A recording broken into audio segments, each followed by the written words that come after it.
Um, Thank you very much for logging on today, everyone, on this very warm day. I can see it is sunny where you all are, as well as where I am. Where to start, I guess, with the supply chain challenges that we've all been experiencing over recent weeks and months. I guess we've all seen the problems, not just relating to scarcity of products, but also relating to the fact that we've had issues with networks of cargo ships, trains, trucks, drivers that have been buckling under all sorts of pandemic-related operational issues. And these challenges, as you all know, have in turn caused factory closures, facility closures, and they've reduced the labour available at these warehouses. And therefore we've had, in many ways, shortages of everything from meat to cooking oil to plastics to packaging to timber to patio slabs, as I can attest to as I'm having my garden done at the moment. Similarly, I think it's fair to say the ramp up with the COVID vaccines has unleashed a bit of a pent up surge in demand for things like meals at restaurants, pubs, cafes. And we know that that's caught some of food and drink suppliers locally off guard. And that's obviously something I think many of you on this call today will be discussing in part. So I'm not going to do formal introductions to speakers. I will let everyone introduce themselves as they get to their sections. But what I do want to do up front is thank everyone who's been part of getting today up and running. As ever with these webinars, it takes a lot of administrative effort. It takes a lot of teamwork and planning to make sure that we get the right speakers at the right time. So thanks hugely to colleagues at the Chamber of Commerce, at Anglia Ruskin, and obviously our colleagues Michael, Kelly and Jackie as local suppliers, and of course Bill from St John's College. If we've achieved our goal in the next hour and a half or so, hopefully you'll have heard firsthand from some of our local buyers and suppliers about the considerations and challenges they face as they emerge from the pandemic. Hopefully you'll have gained some food for thought on how harnessing innovation and technology in modern day supply chains can ultimately help the bottom line. And all in all, hopefully the connections that you forge today will allow you to stay in contact with each other after this event. And who knows, maybe different types of operating models and supply chain networks can potentially emerge from this starting point discussion today. If you wouldn't mind putting up the next slide, Paul, it just gives an indication of what we are covering today.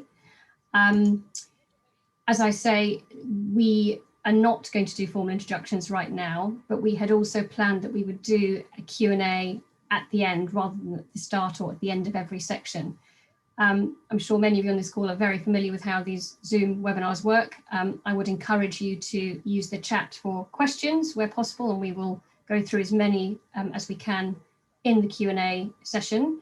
But equally, if you want to wait and ask your question verbally, I'm very happy for that to be the case as well at the end. So please use the chat if you'd like to, otherwise be prepared to raise your hand and ask some questions when it comes to the open forum. But without further ado, I'm going to hand over to Vic Annals, CEO of Cambridge Chamber of Commerce, who's going to just give a very brief view of the Chamber's viewpoint on everything that's happened with supply chains in recent months and the sorts of things we regionally could and should be doing to get back on track, build back better post-COVID and all that. So Vic, over to you. Thank you very much, Adele. I appreciate it. But you said a very brief view. I thought I was talking for 45 minutes, but I've checked and it's 4 to 5 minutes. I do apologize, but I'd have been happy to just rattle on. Look, same message as you gave, of course. Huge thanks to Andrews Butchers, Cambridge Juice Company, Cambridge Cheese Company, and St John's College, and also the partners, Anglia Ruskin, yourselves at South Cambridgeshire District Council. What the Chamber's trying to do is simply pick up some of those things that we know everyone's struggling with, but they're struggling together.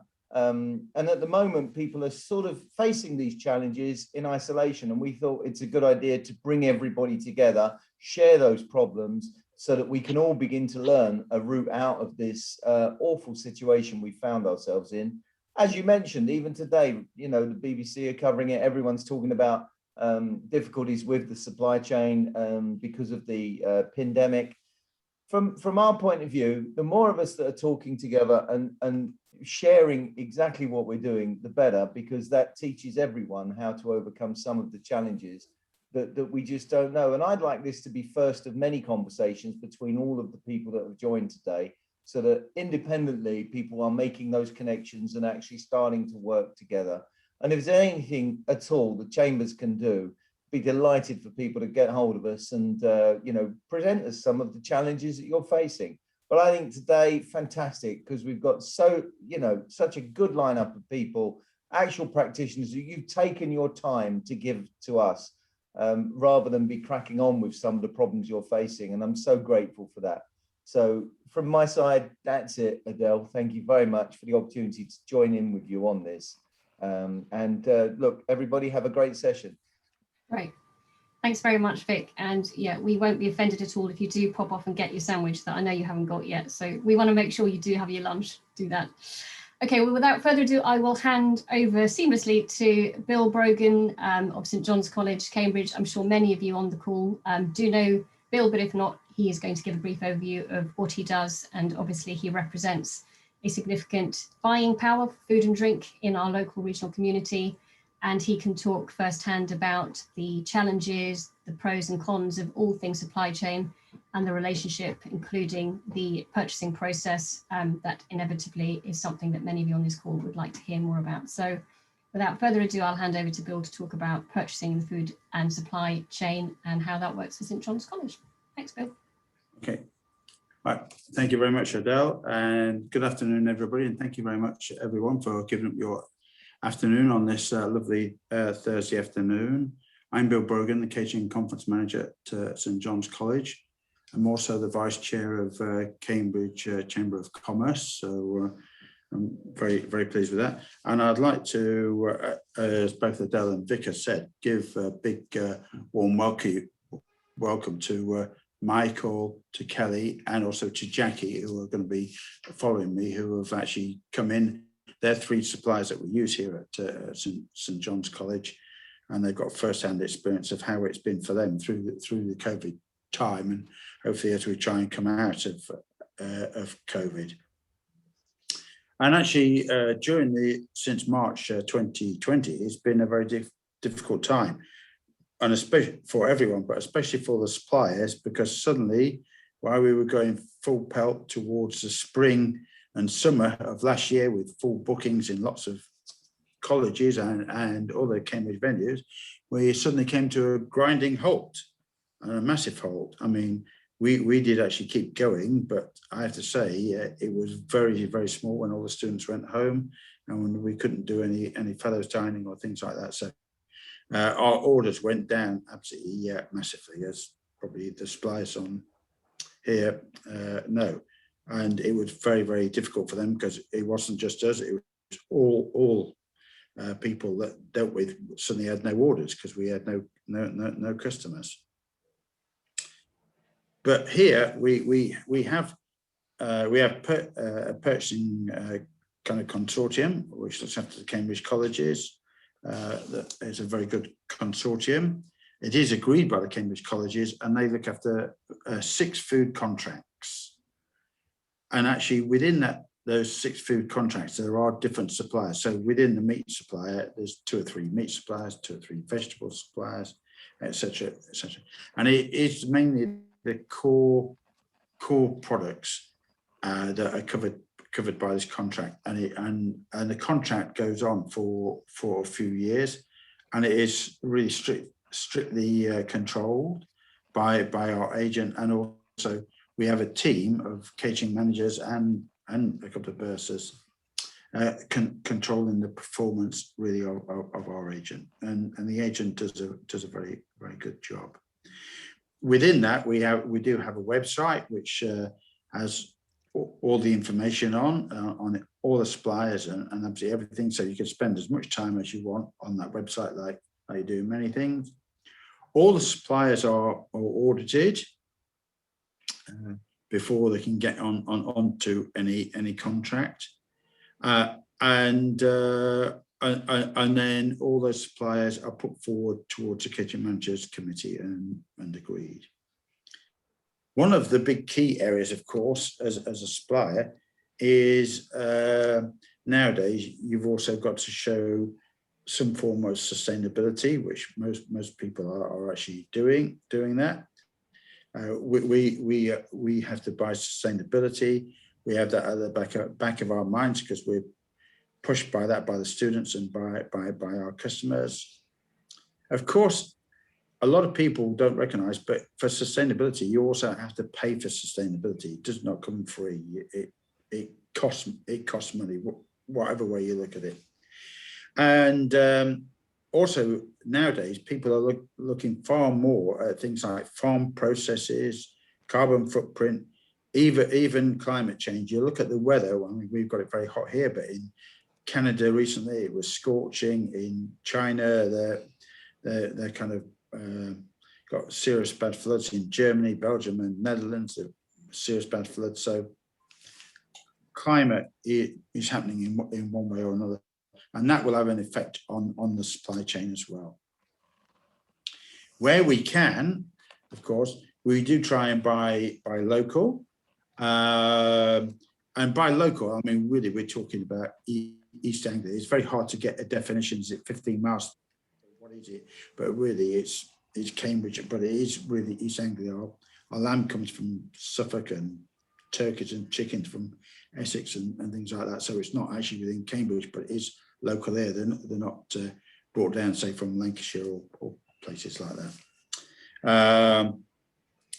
And that is well received really by the customers. They like to know that.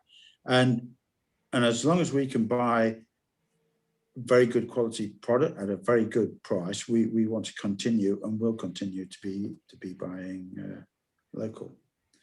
Now, again, a lot of people tend to forget that within the Cambridge colleges, but also even the restaurants in Cambridge, which are very, very busy most of the time, and they will go back to, I think, their full capacity once this COVID is out of the way. They are very busy, and volume and numbers is a big issue. So, you know, we get comments, oh, go to the farm and just buy some sheep, or go there. But actually, we're serving thousands of meals. We're not serving a few meals, we're serving absolutely thousands, and we want constant supply of either that cheese or that juice or that meat from Michael. And sometimes that is quite difficult, and sometimes they don't have it because they've run out, and we have to go through that together. But we do a lot of meals and a lot of food, and that's just in the colleges and the university.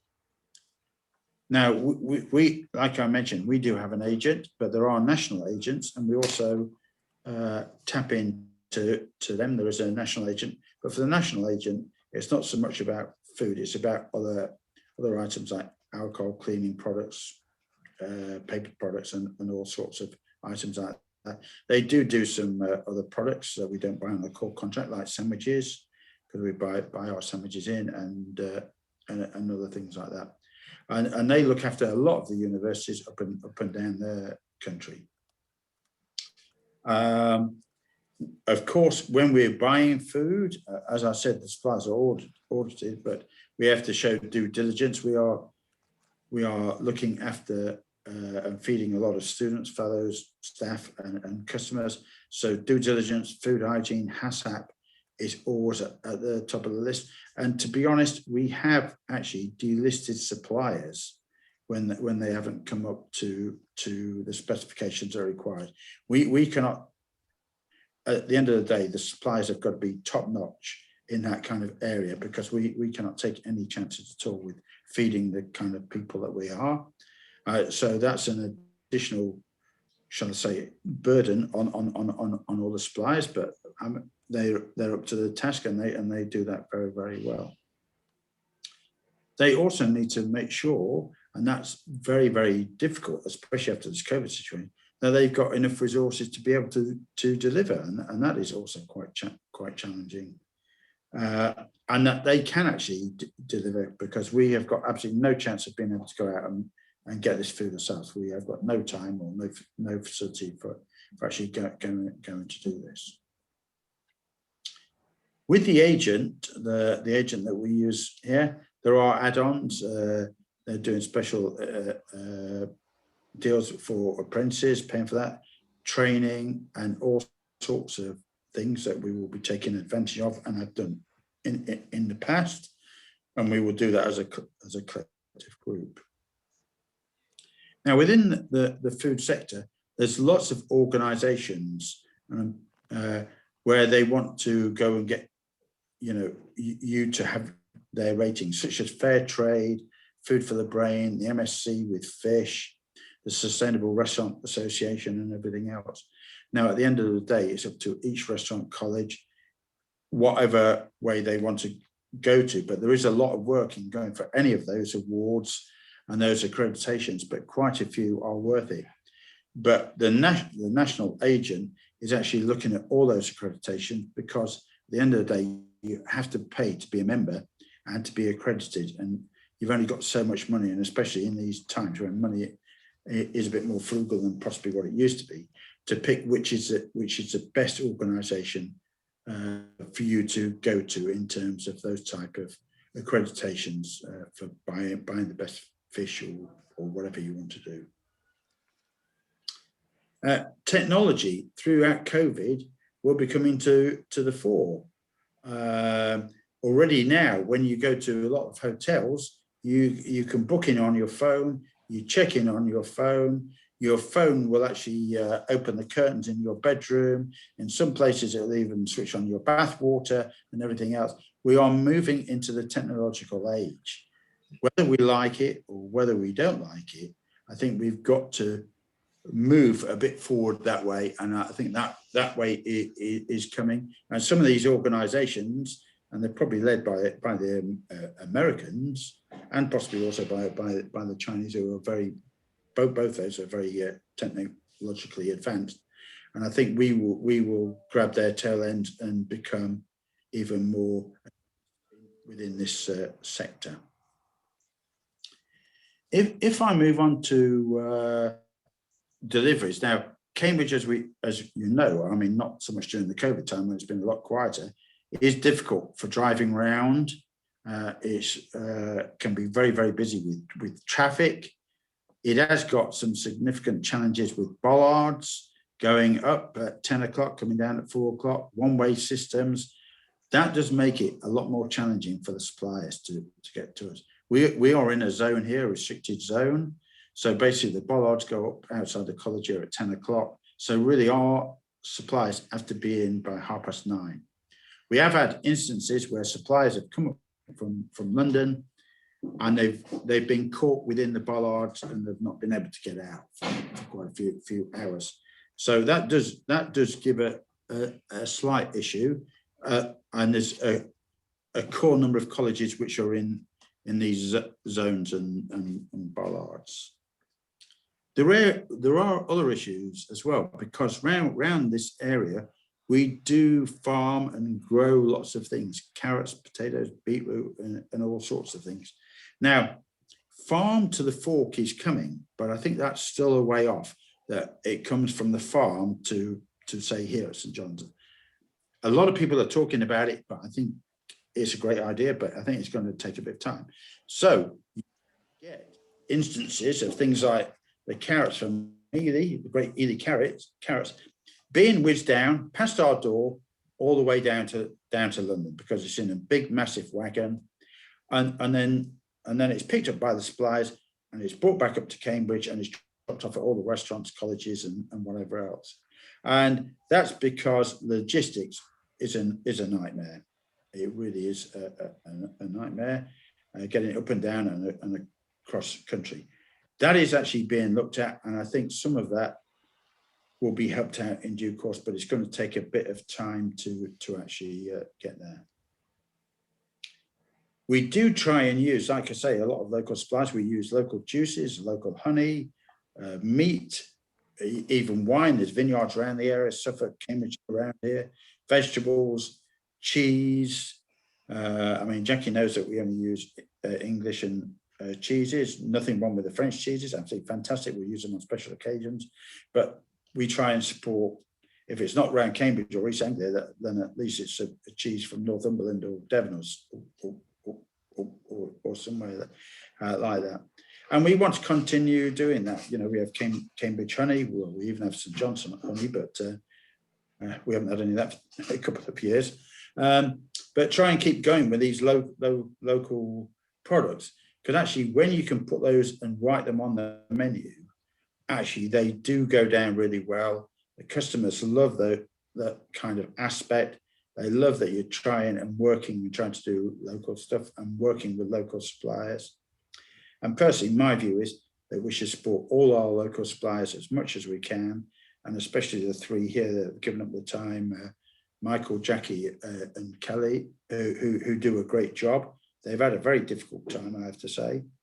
And I'm now going to pass over to Michael, who's the first in line.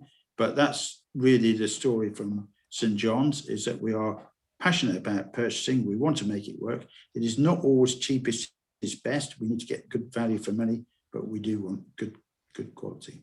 So that's it from me, and thank you. And now over to Michael. So thank you, Michael. Good afternoon, everyone. Thank you very much, Bill. If I can just start by giving a little bit of history of our company. It's Andrews of Cambridge. We're a catering butcher in Cambridge, which was founded in around 1972.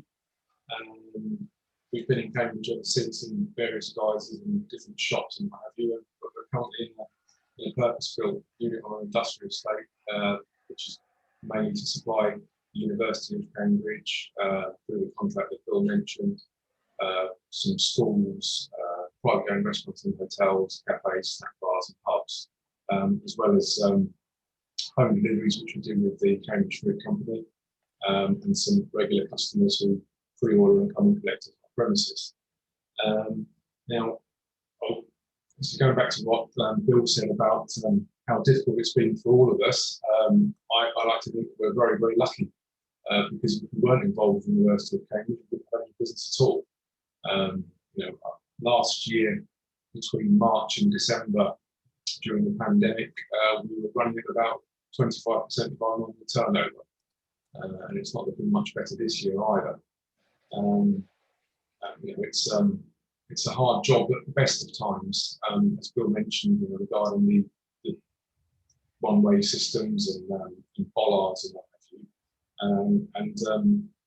It's also very hard to find a balance because we try to get the best product we can for the best price for our customers. There's no differentiation between what I would sell to Bill at St. John's or what I would sell at the restaurant. I haven't got the capacity all the time really to be sourcing different grades of products. So what is fed to dignitaries at St. John's would be the same as what somebody would have at Perth School, for example, or the Gondol Hotel.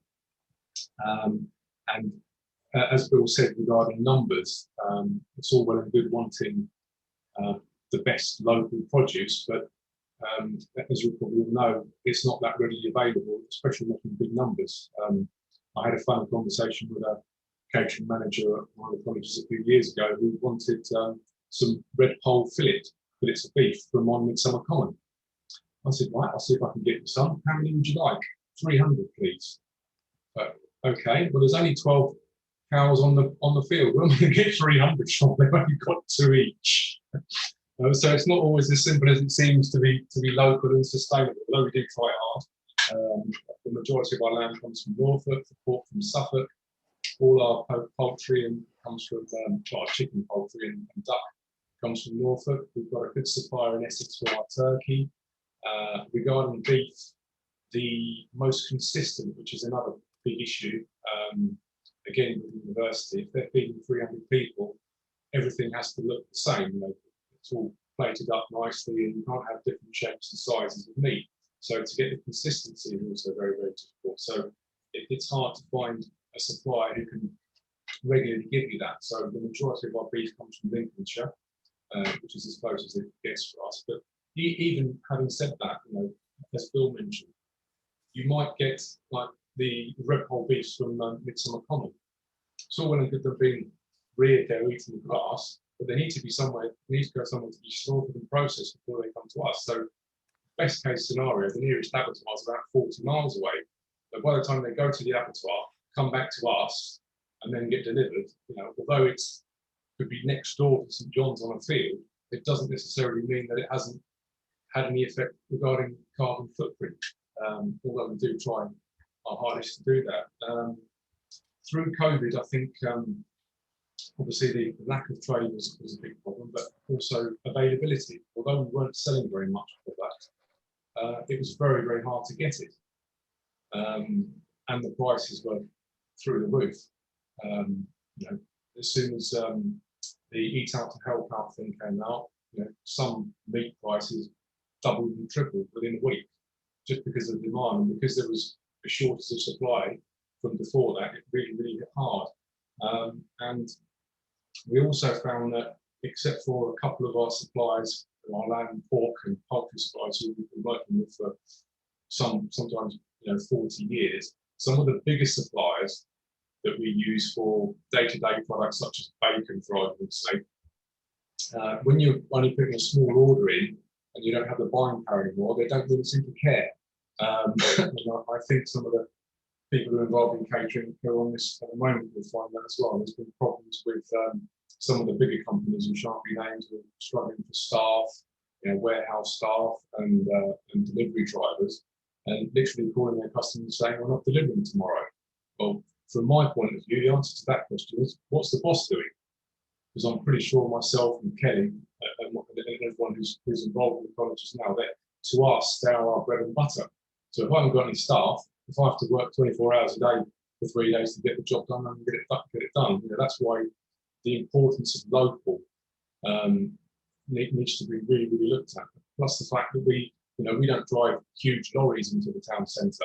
I have 2 vans who start at either end of town, and they get their job. They leave at about 4:45 in the morning, and they're back by about 10 before all the traffic starts. So we try and organise it so it's as efficient as possible, not just for the environment, but also for us.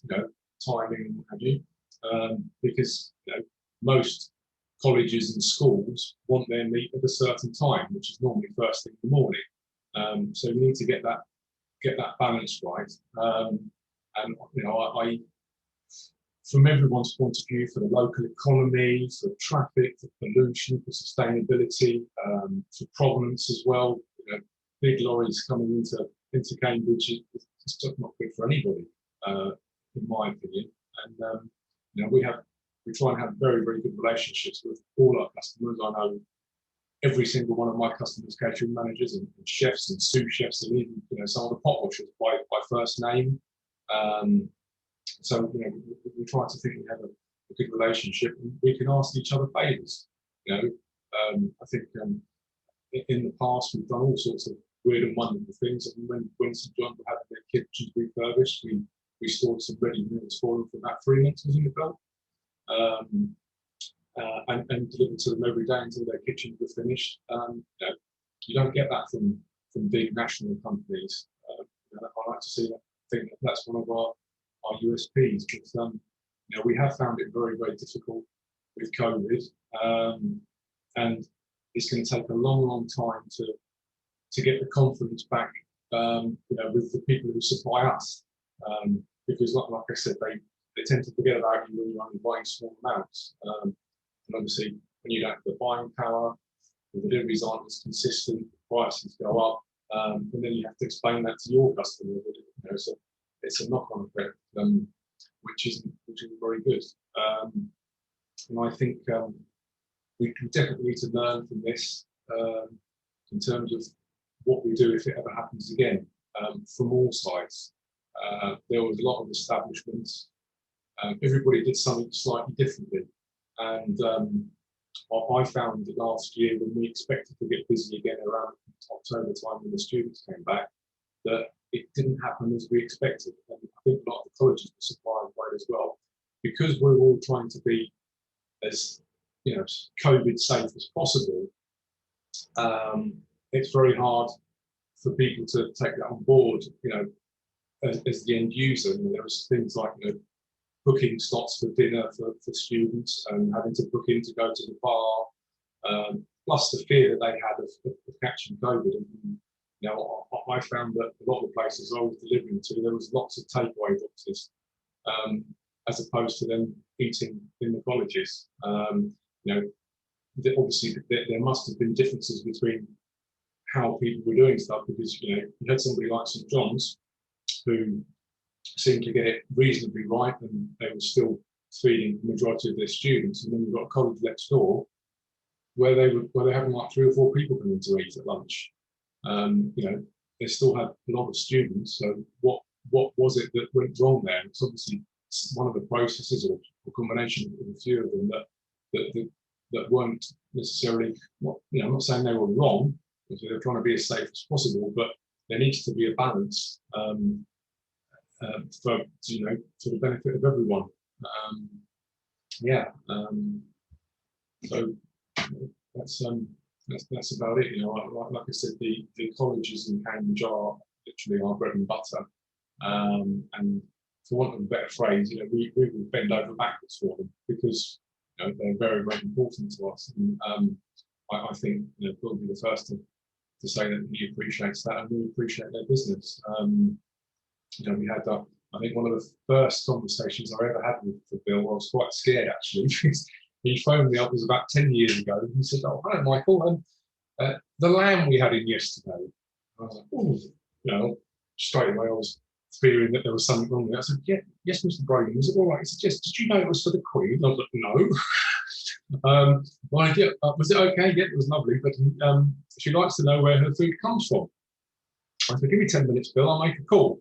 So within 10 minutes, I telephoned Bill back and I told him the first names of the farmer and his wife, where the farm was in Norfolk, and they had a gastropub, if I remember rightly. Bill, was that correct?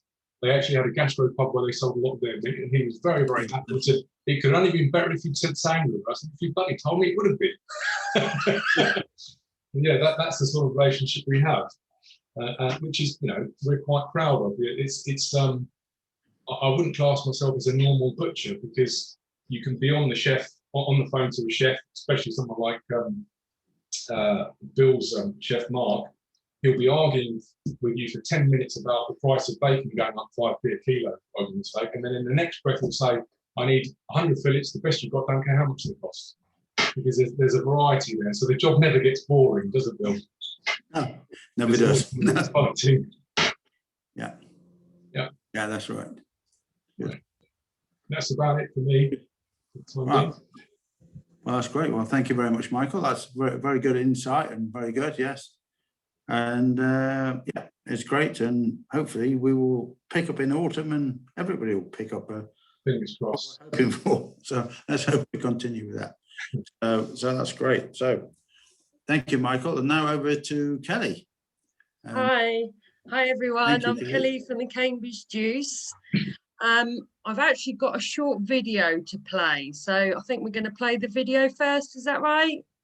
Yeah, I will share that with you now.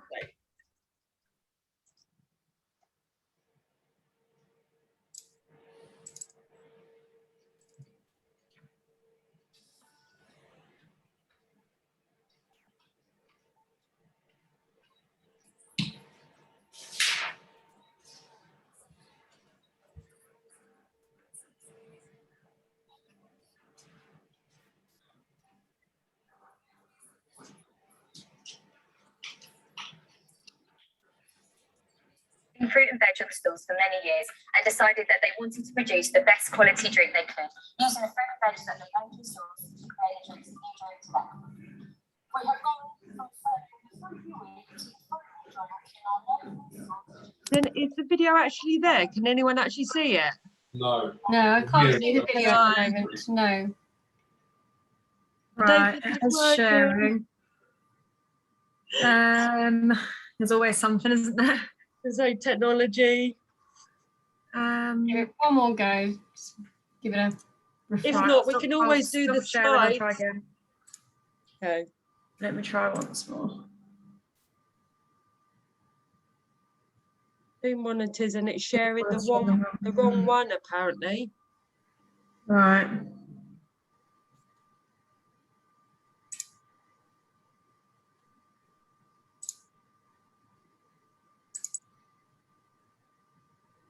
There you go. That works. Brilliant. Is it working? Right, I'll Yeah. play that for you now. Let me know if you can hear the sound as well.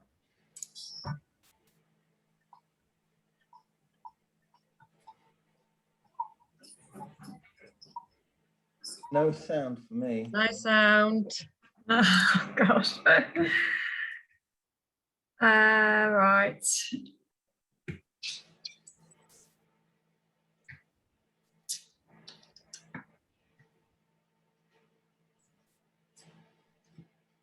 That's a nice looking screen though, isn't it? Eh? What a lovely- It's not a bad view. Yeah.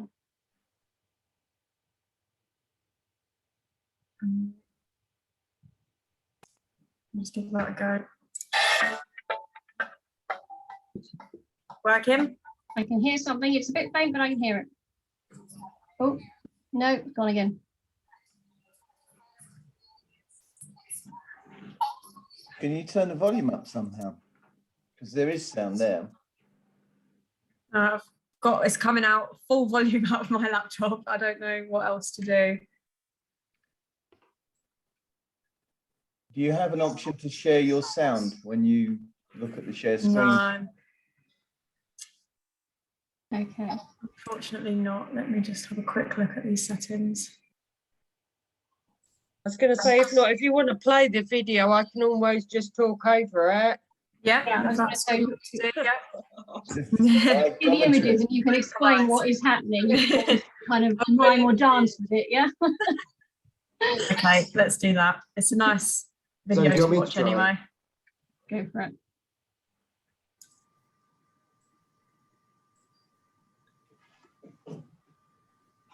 Okay, so this year we're actually celebrating our 21st year in business.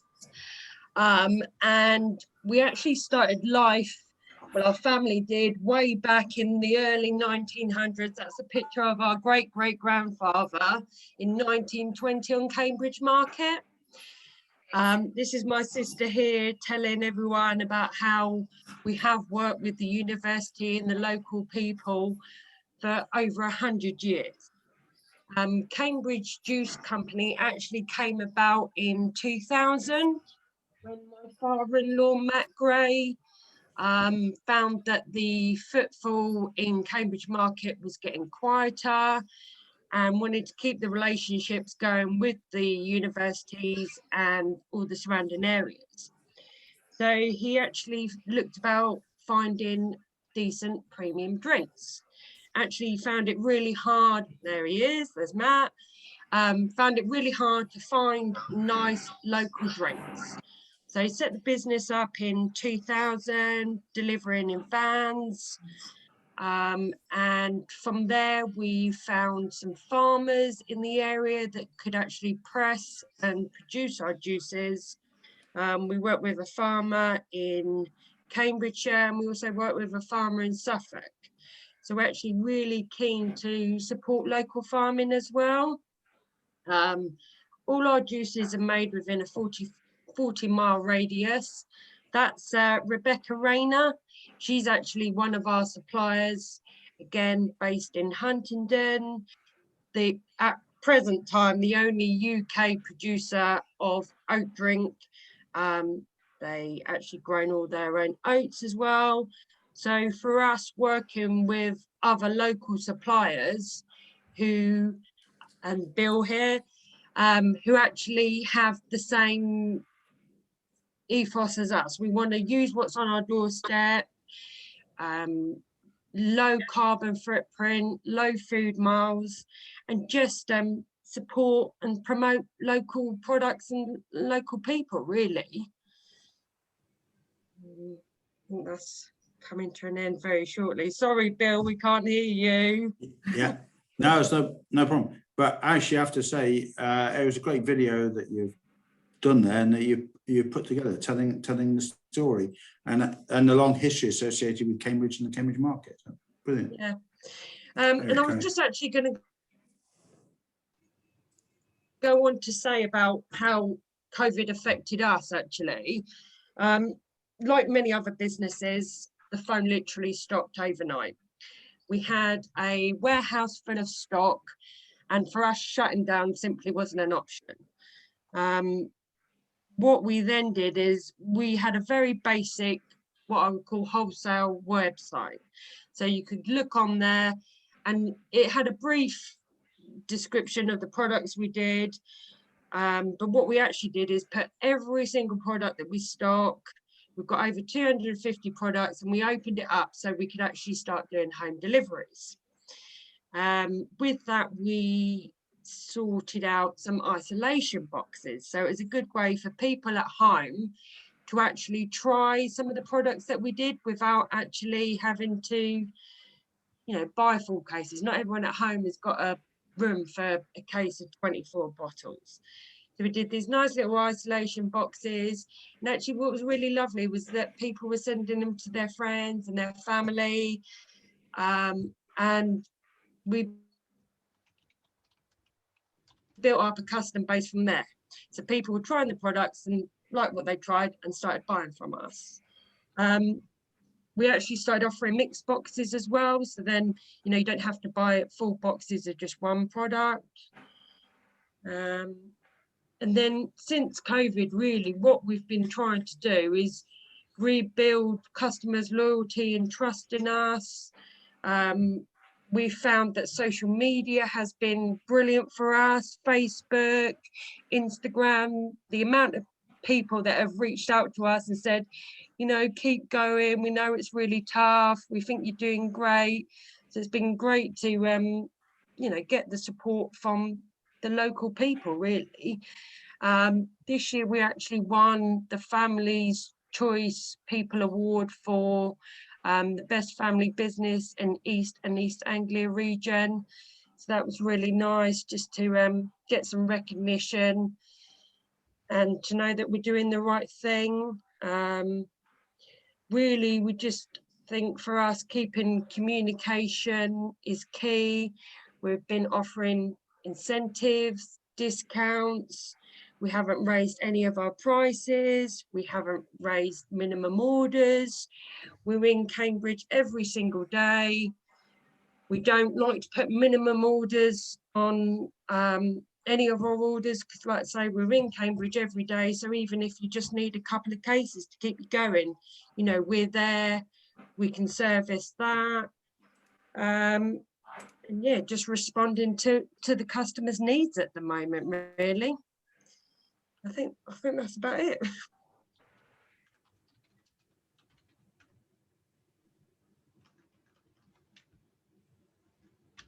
Okay, well, thank you very much, Kelly. That's great. So, yeah, very good. And thank you again for that video. Yeah, I believe that quite a few people have been watching it. Even somebody the other night mentioned that they'd seen it. And so, Oh, really? yeah, so very good. So that's wonderful. Thank you very much for your time there. And I'm sure there's going to be questions coming everybody's way later. And so now I'm going to introduce Jackie from the Cambridge Cheese Company. So it's over to you now then, Jackie, and thank you very much. Lovely, thank you, Bill. So hello everybody. Yes, my name is Jackie Sutton Adam. I'm from the Cambridge Cheese Company, and my husband and I, Paul and myself, we set that up as a business in 1994. So we've been going for nearly 28 years, and we really were, up until COVID, we were absolutely rooted in the late 20th century. We were a face-to-face business. We had a little bit of wholesale and corporate work with the colleges, but largely we were face-to-face. People come into the shop, they would buy their things. Sometimes they would phone up, and sometimes they'd drop us an email. But 90% of what we did was 90% of what we did was was face-to-face. We liked it like that, to be honest. It was a small team. We're in a kind of fairly traditional part of the city. I had a great team before lockdown, and we were just kind of ticking over, really. We had got to the point of revamping a website which had been purely a sort of like a shop window. There was no online ordering or anything. And just before, so sort of September before COVID, that was 2019, we kind of upgraded it a little bit, but we just dipped our toes into the water. So we set up some gift products that you could buy, the gift vouchers and some selection boxes. But that was the extent of our online offering. And then COVID hit, and do you know, it was peculiar from the cheese business, because we were cheese and other things. We do a full range of deli foods, a lot of foods from Europe, and pastas, basic foodstuffs, as well as speciality foods.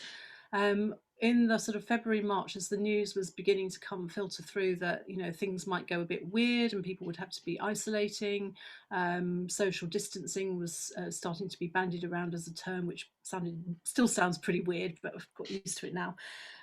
We found we had an enormous busy period for a couple of weeks where people were bulk buying. You could see panic buying actually happening in our shop. People were coming in and spending 50-60 pounds on tomato sauces and pastas and chunks of parmesan, around 500 grams of parmesan to go with. Not seen the like of this at all ever, I don't think. It was quite peculiar. And then lockdown happened, and as Bill mentioned, the college business, which at the time was around, I'd say about 30-35% of our turnover in the previous year to lockdown, literally dried up in the matter of 2 months. There was a couple of money coming in, but no orders going out. And at that point, we were all sort of looking at each other going, this is really scary. What are we going to do? And then unfortunately the government grants came in and we really just had to sit down and go, what are we going to do? And the obvious thing was to go online. During lockdown, the early part of lockdown, we did a lot of phone orders because we didn't have the website, but people were phoning us up and ordering either packages for home. We did an awful lot of gift business. People would, the public in general seemed to be wanting to send cheese boxes to members of their family who were isolated. So we kind of ticked over a little bit on that. But of course, one of the advantages of being in the city is that you generally have a lot of footfall. In a pandemic situation, that was probably the worst place we could be. I was constantly like shocked and surprised to go to my local fruit and veg place in Arbury Court and see queues across the courtyard, and they'd never been so busy in all their lives. And we were like, well, we're quite busy because there's a lot of things to do. But fundamentally, we weren't hooked up to technology, and that was a big thing that we bought into. So, come COVID, we spent our time fairly wisely. We set to and got the website redone, and we went full on to order like from our website as if you were ordering in a shop. So we've ended up with a website with over 500 lines. We have a great relationship with we don't do any deliveries, unlike Kelly and Michael. We don't have any transport of ourselves apart from a fairly old trade bike, which is more display than action. So we were very heavily reliant on third-party delivery people. So we use Zedify, who are the go-to place for zero emissions last mile delivery. So that suits us just fine. I have one person come in, pick up 20, 30, sometimes 50 orders, depending on what time of year it is, and then disappear with them. And that works well for us. The other thing that really saved our bacon in lockdown was an online delivery, a multi-platform online delivery company called Click It Local. And they approached us quite early days and said, do you want to go on our website? We said, of course. And it functions. I don't know if anybody knows Click It Local. It's you go online and you can choose product from loads of different companies, mainly local. We used to be firstly mainly local. They have expanded a little bit. But the option to buy from several different people in Cambridge with one delivery price is a very attractive proposition, and they've really kind of held our heads above the water for us through the kind of severe bits of lockdown. Moving out, what we've noticed as we went through lockdown, more and more people were contacting us, particularly after the website went live in August last year. We very quickly found a kind of healthy market for online cheese experiences, and that was originally groups of friends, and very quickly that spread to corporate hospitality and team building activities within largely Cambridge and surrounding area businesses. And we've been really lucky to work with some fantastic blue chip companies like I should mention the names, but Samsung Solutions up on St John's Innovation Centre. We have a little company called Undo who were using us before, and they still are. and there's been others as well. So, you know, we've been really lucky. We felt that we've really been supported by local business. And moving out of lockdown, we've noticed that people are really pleased to be back in the shop. They're very considerate. They seem to have understood where we're coming from. We've had loads of thank yous from people saying, you know, they really had a sort of highlight moments was getting a box of cheese or a bag from Click It Local with our stuff in it, which was, you know, it's so heartwarming. It's really heartwarming to hear that. So it really feels like we were, whatever we were doing, and we felt for a lot of the time that we were really muddling along, not knowing what to do next, because everything was so unpredictable. And we had issues with supply chains as well, in that, and this didn't become apparent until quite late. There was a big early noise in the media about British cheesemakers being in real dire straits, because a really dark 35–40% of their turnover was into the hospitality trade, and that dried up overnight. So all of a sudden we were sort of having to support our local cheesemakers, which was great. However, we did have like a lot of stock, which took us most of the lockdown period to move, which we did through a variety of food charity donations, and giving it away to people that we knew in our kind of like private networks and everything. It was very unofficial, but we had to kind of move through quite a lot of stocks. We couldn't actually do much ordering and supporting of local cheesemakers. That came after, as we started to open up in the summer of last year. And then over winter, many people don't realise that a lot of cheese is very seasonal, and we had issues with a very dry summer last year, which meant that winter feed was in short supply. So a lot of our smaller cheesemakers were really suffering with lack of milk to make their cheeses, and certain lines were just unavailable for quite some time, and it took a little while for the information about why that happened to filter down into down to us. And as a result of that, we have really been going back to early days of Cheese Shop, Cambridge Cheese Company, where we spent a phenomenal amount of time on the phone talking directly to small scale producers. And we feel that although we still use wholesalers, the wholesaler profile has changed to smaller, more specialized wholesalers. And we feel that they have built up good relationships with cheese makers, and they feel like it's sort of feeling like we're doing business with an older brother or an older sister, somebody who knows a bit more, just doing a bit more, but the same sort of thing as us. So I really feel one of my other learnings, I suppose, is that it really behoves in a kind of stressy situation. It absolutely behoves a person or a business to be dealing, I think, with people that are your kind of people. This is where it comes down to that whole thing about, you know, people don't buy from businesses, they buy from other people. And we found that our most resilient business relationships that have stayed the course and developed and got better are those with people who we are accustomed to picking up the phone to regularly to talk through issues, supply problems, shortages and that sort of thing, and extra orders when, you know, all of a sudden, you know, demand is bigger than we expected.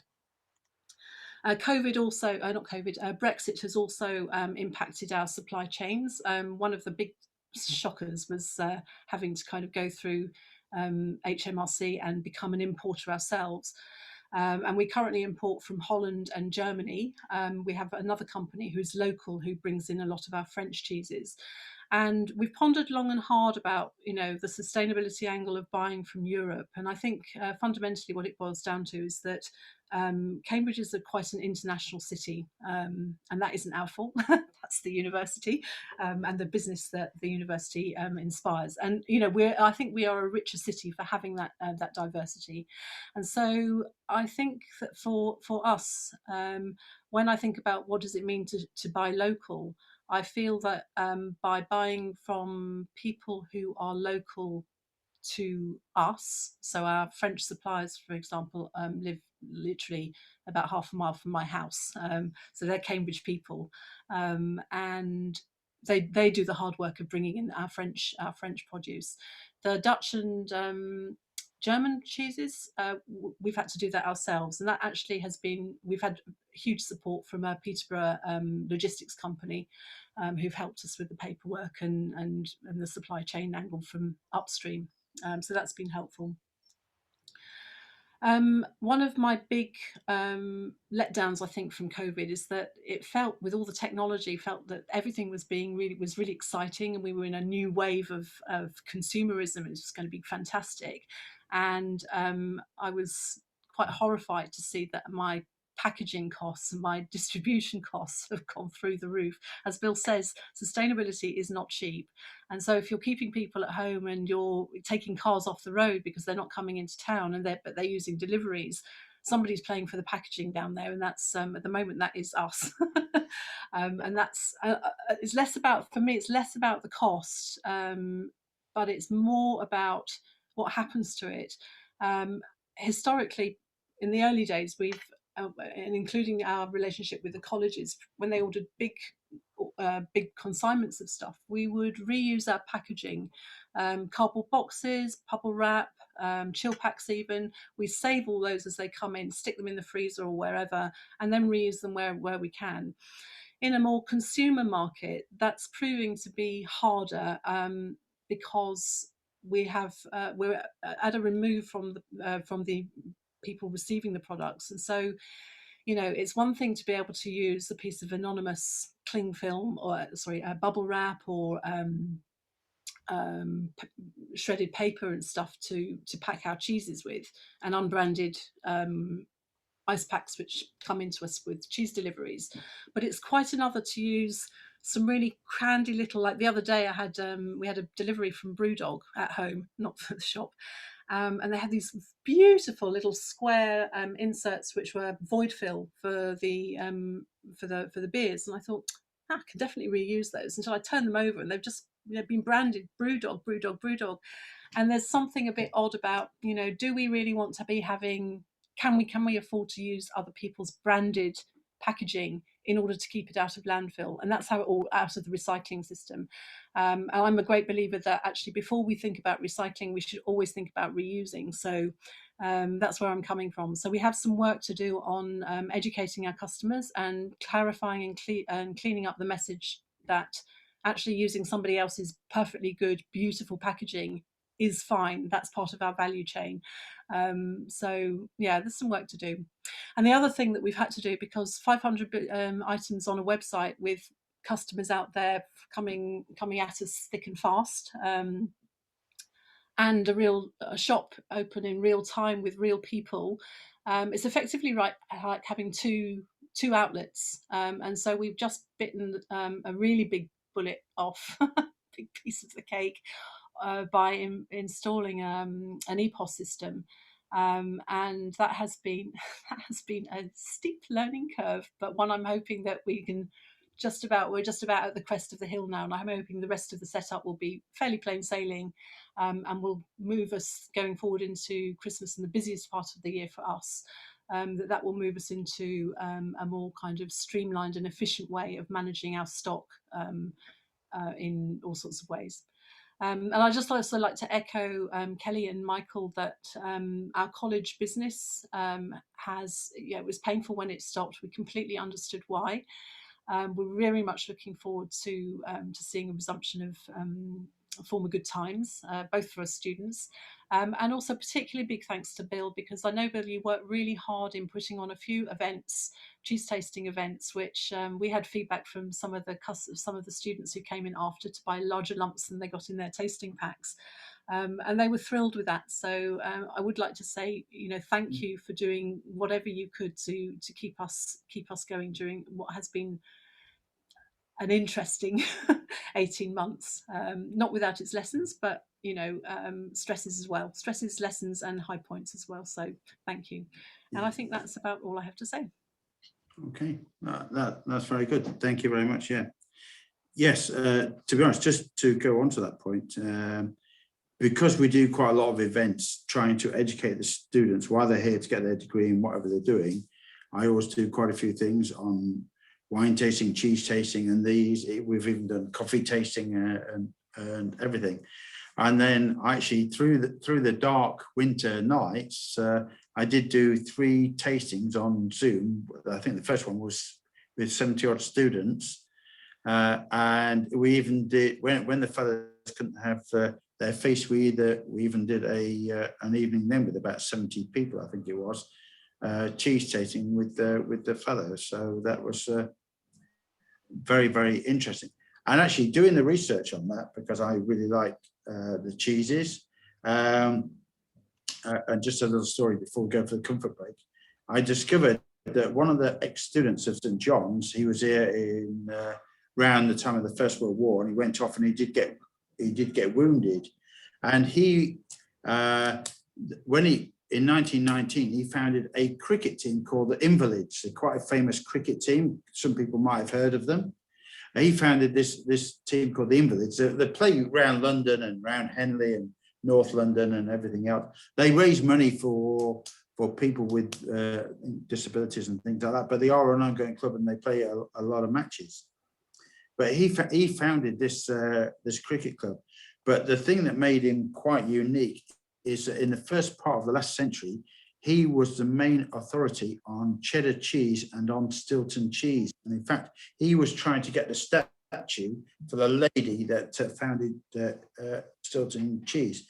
Now, he used to go to cheddar quite a lot, and he also was a quite cussed person. So when he went to cheddar, he said the only cheddar he would eat would be Canadian or Australian. Even though he loved British, he was just trying to wind them up all the time. That's the type of guy he was. And even to this day, the cricket club is still going. And because of this, I got in contact, and I've been in contact with them and going on telling these stories, and they're quite amazing. The other day, it was only on Monday, they sent me their cricket jumper from the club. So I thought that was pretty amazing. And that all came out of talking about cheese on a cold November night. And Jackie did well, because I said I want 72 parcels all wrapped up. Then she had to bring them in. It's like a military procedure to get them in, and then get the students to pick them up at a certain time so they all didn't meet and everything else. And it worked well. And it was some money for Jackie, and the students kind of loved it, and they had a bit more education on those dark nights. But anyway. Now I think we're going to have about a 5-minute comfort break. Is that right, Adele? Yeah, I think it's very hot. It's 6 minutes past according to my clock. So let's reconvene at 2:15, and then we'll have a slightly different angle with the innovation and supply chain side, and then a wonderful Q&A. So I'm conscious the chat is quiet at the moment, which is fine. Hopefully you're just keeping your questions to ask with your hands up later. But if you do want to use the break to put some questions in the chat, please do so. But again, huge thanks to Kelly, to Michael, to Jackie, and to Bill for, I think, a fantastic session from my point of view. It's just sobering to hear firsthand the challenges that you have faced this year. We've all read and heard about it, but when you hear it firsthand from the people who run businesses day to day, when you talk about 25%, 35% of annual turnover for 2 years, hats off to you. You know, we know how difficult it has been, and will continue to be for a few months as we hopefully, start to come out the other side with mass vaccination. But yeah, hugely informative session, and look forward to talking more as part of the Q&A. So see everyone back at 2:15. Yeah, okay, thank you.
Oh.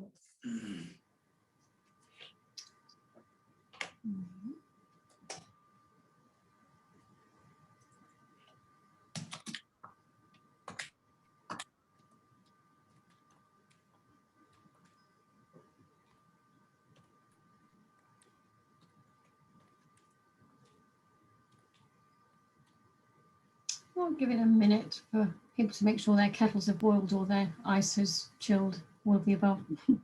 Can I just ask a question? I've got this meeting is being recorded sign on my Zoom thing. It won't go away. Any idea how I might get rid of it? I think you just press in the middle of it, Jackie. Press where, sorry, Bill?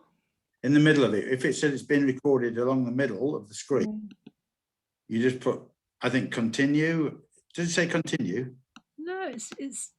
Oh, I see. It's just, yes, it was a floating floating pop-up that Okay. was hidden below at the bottom of the screen. Thanks, Bill. Sorted. Yeah, okay, just. Technology joys, Jackie. It's different in Teams. It's different in some other platforms as well. And you're not quite sure if you're speaking. I've done the same sometimes. But if I press record, will it stop recording? So I've left it there as well.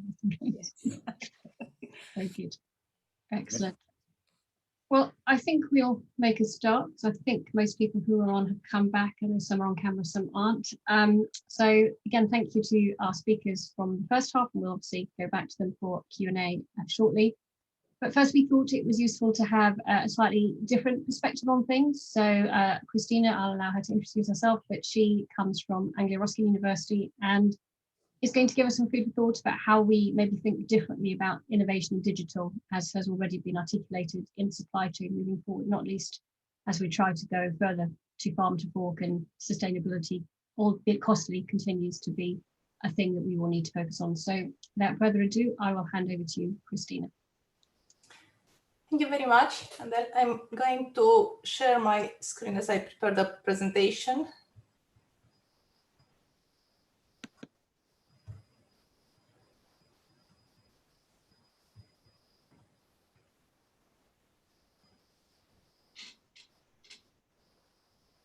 Right.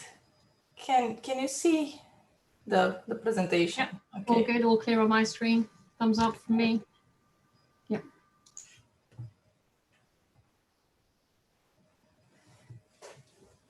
Right, so good afternoon, and thank you for attending the webinar tonight. My name is Christina Luca, and I'm an associate professor at Anglia Ruskin University. And today I will talk to you about my view, coming from my experience on the food supply chain, and how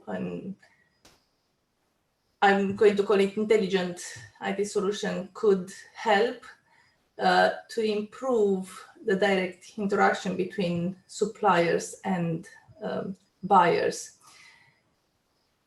I'm going also to touch on what I think is needed in order to achieve this aim. And as it can be seen, all partnerships start with a conversation. I think this is the first starting point.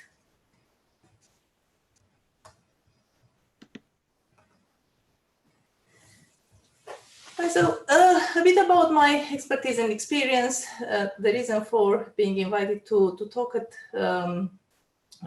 this webinar is not only my expertise, but also my interest in various ways to shorten the food supply chain and the buyers to be able to support the local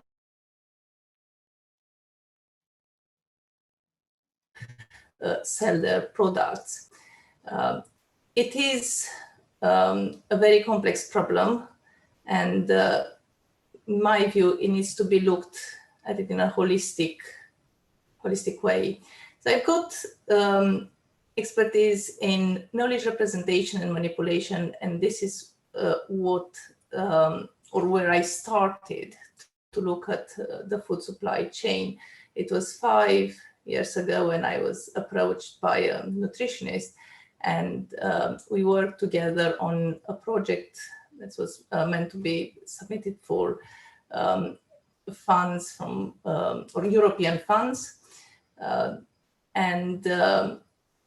Since then, I have tried to gather knowledge and to understand the complexity. And through the research that I've done, I realized that the various researchers are looking at isolated problems, but not as a whole thing. Another expertise I've got is in leading cross-disciplinary collaborative projects with industry, and most of them are I secured because I know how to deal with the knowledge, not with data, right? I'm talking about information and knowledge, how we can represent it to enhance the ways we query, we find the information we need. So how do we store the information? Then how do we retrieve it? Now, the questions I had a look at and trying to give some answers to are: how does the food supply chain need to develop to benefit the local economy and improve sustainability? And I marked with bold those keywords that are, I think, are important. How will suppliers and buyers interact in an increasingly digital marketplace? So therefore, can we achieve this by developing a solution, IT solution? How can technology innovate and improve the efficiency and effectiveness of local and national supply chains? Now, this is not something that it's new. I assume to any of you. It's a picture that shows how simplistic the food supply chain can be represented. Right? So you have like picked up just some vegetables, right? Pick them up, and then at one point they will end up, right, being eaten in a school or hospital, just in our own homes. Despite its apparent simplicity, there are quite a few issues and concerns. So how long does it take? And if we pick up the carrot, simply because we talked about it, right? How long does it take, time-wise and lengthwise, for it to reach a plate? How many resources are needed for this journey? And I'm not talking about the time or about the lorries, fuels, even packaging, even people involved. It's a complex journey, and the question is, do we really need such a complex journey? Several studies I had a look at have found that small farmers and cooperatives or small food processors often deal with large buyers, simply because they represent their only access to the market. And in turn, they can exert strong pressure on prices and margins. We've heard earlier about the experience of 3 local producers, and I'm really glad that they've managed to survive the past 18 challenging months. But there are others that maybe haven't survived, or they're not doing very well. And this is because they are small, and because, as Bill described earlier, for the buyers, right, is not simply I'm going to pick up or I'm going to order. It is a very complex process, right? And there are lots of factors that you have to take in account.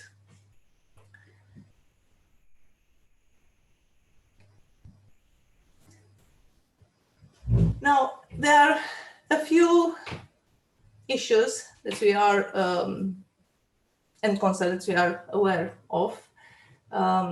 First of all, in UK, the supply chain for food is very complex.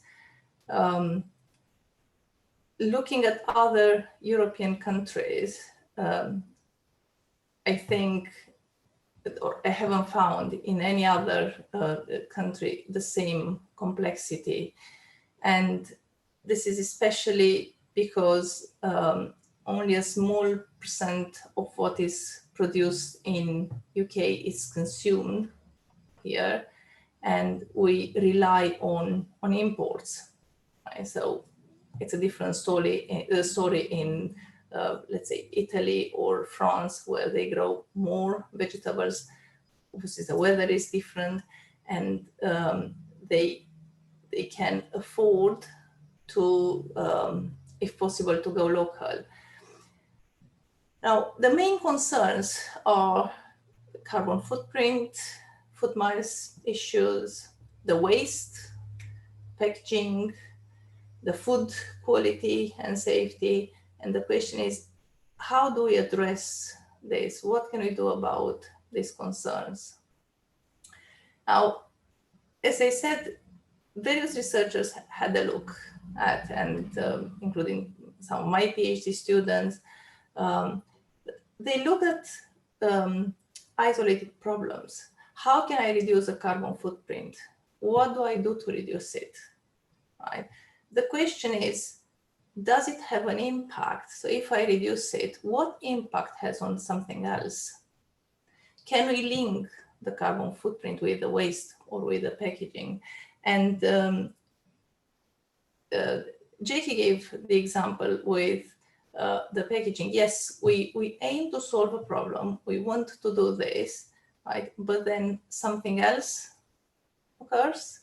So this is why, in my view, just looking and trying to achieve something without taking into consideration the other factors, right, might lead to solving a problem and creating other ones. Now, with COVID, and not just with COVID, but also with Brexit, right? We've seen a domino causality, and I think the producers are more aware of this as I am. It's when you're in the middle of the supply chain, right? If any of the players, right, falls, right, the whole chain has to suffer, right? So what are the lessons? And I like how Jackie said this was interesting, right? 18 months, right? Yes, difficult, right? But I think we've also learned some lessons, and I think it would be wise if we look at what we've learned and see how we can apply the lessons and how we can enhance what we are doing. And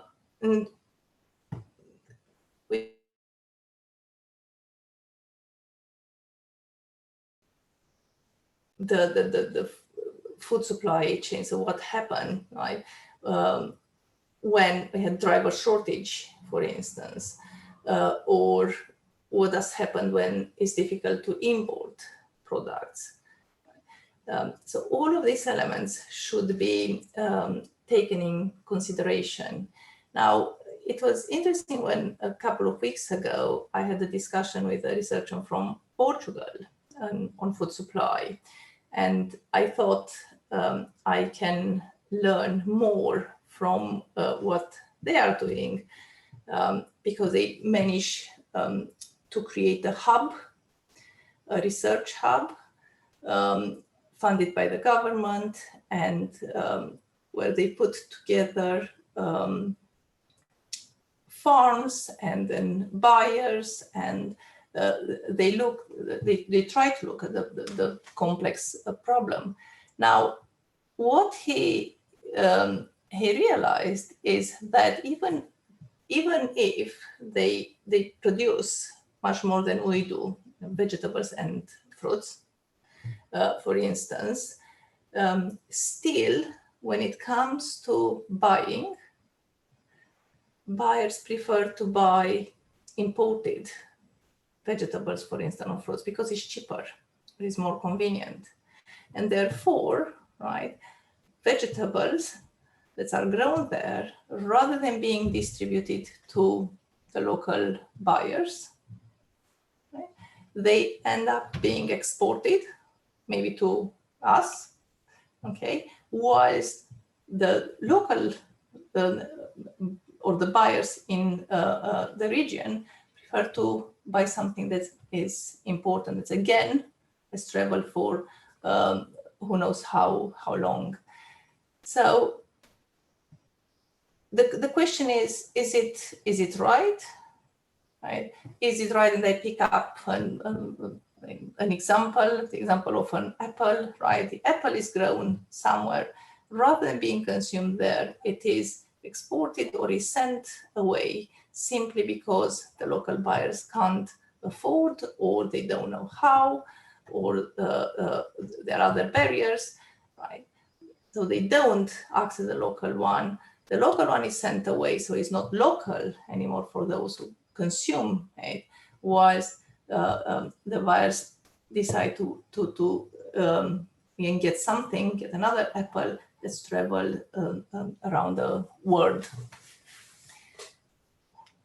Now, what would be good, obviously, is not black and white, is to help more the suppliers and buyers to interact directly. So I'm not saying that the existing chain can be completely broken and we can eliminate the warehouse, right?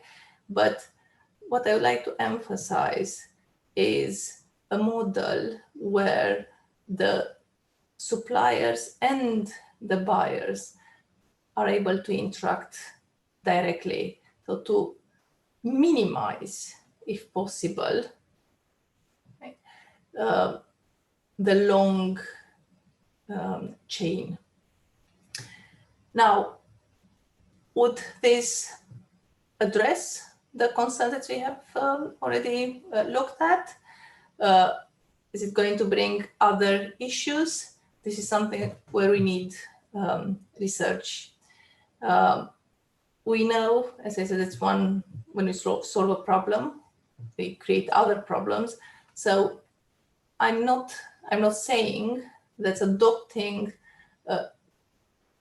blindly another model is going to solve the problem. I think we need to start looking at, we need to gather the information, knowledge, and slowly to build up on.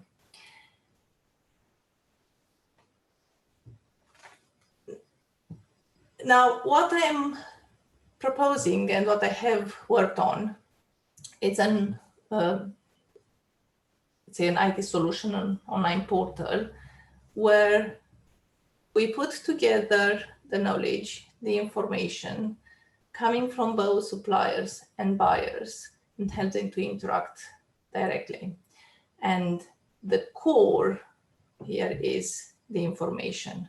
It's not the data, right? It's the information. It's a long-term solution, and more information we have, right, better the solution will be. Now, we do have technical expertise, right? It's not very difficult to build a digital agile solution, right? But a solution that doesn't have information or the required information, it is simply just another application. So what I am looking at is how the knowledge and information can help such a solution and how it can be incorporated in the solution. Now, what the aim would be is to help the information sharing. So you have the supplier and the buyers. They have questions. Again, they have to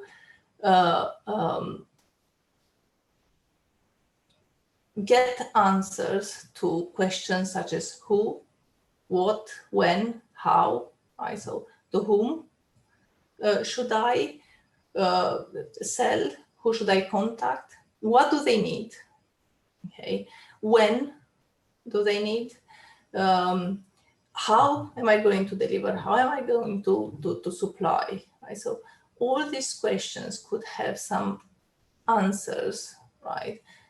If not all, in such a platform. So to put together what the buyers need, this is how much we consume. So buyers is Bill, for instance, who they know exactly how much is needed, right? And then this can drive the suppliers. And I'm thinking of the farmers, for instance, who tend to grow certain vegetables or fruits. But why? What about if I change? What is the demand? What if the buyer needs, I don't know how many kilos of whatever, and they can't find locally? What about if I can do this in my own farm and then help the local buyer to source locally, right? But without information sharing, this is very difficult, right? And both the suppliers and the buyers have to go and find on, either by talking or on different websites or making phone calls to identify and find answers to those questions, right? Now, building it from scratch and being a complete, and I said robust set of features, it's obviously very, very difficult, but this is something that could be done step by step. So you can start with something and then we can put more and more and more. As we gather the information, if the solution is clever enough, right? As we gather the information will feed the solution, and therefore both the suppliers and the buyer could benefit from it. Right. Now,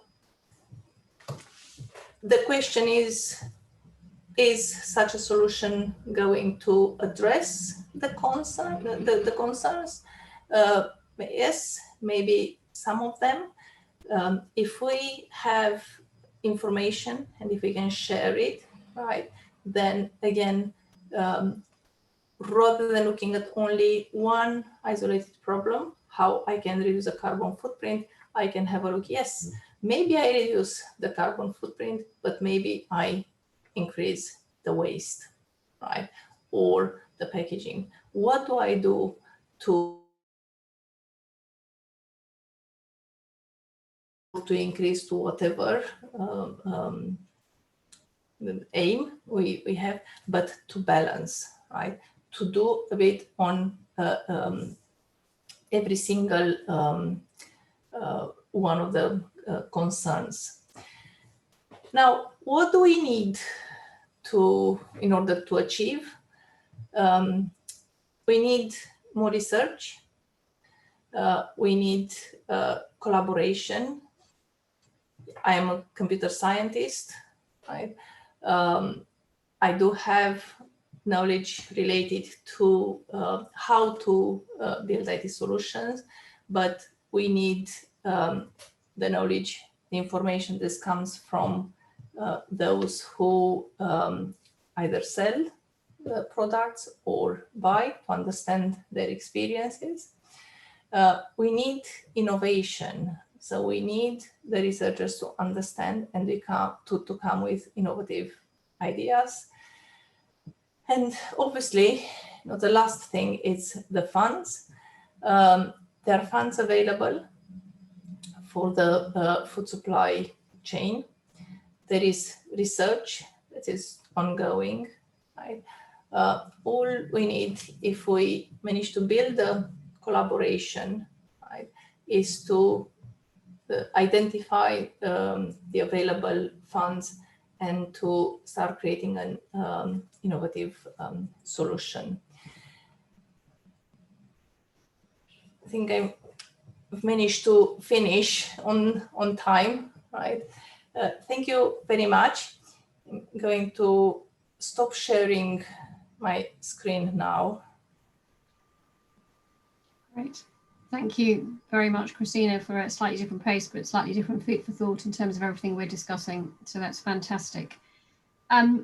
Right, now it comes to the exciting bit, the Q&A bit, and where those of you who've been on for a good hour and a half, thank you so much, have got your chance to air your views. So as I say, please do put some questions in the chat, or please do raise your hand, and then I'll know that you want to speak, and I will invite you to ask your questions directly to the panelists. But just to kind of get started, I might ask Bill a question, if I may, because Bill, I think you set the scene earlier on and articulated how you, as a key major local buyer, have had to operate differently this year, and obviously your colleagues have articulated how their suppliers have had to operate very differently in the last 12 months. So what sort of broader hints and tips would you give other food and drink companies on this call in terms of how might they need to operate or think about doing things differently as we emerge in a post-COVID world? Based on your learning of the last 12 months, what hints and tips would you give to people on the call about how they think about supply chain?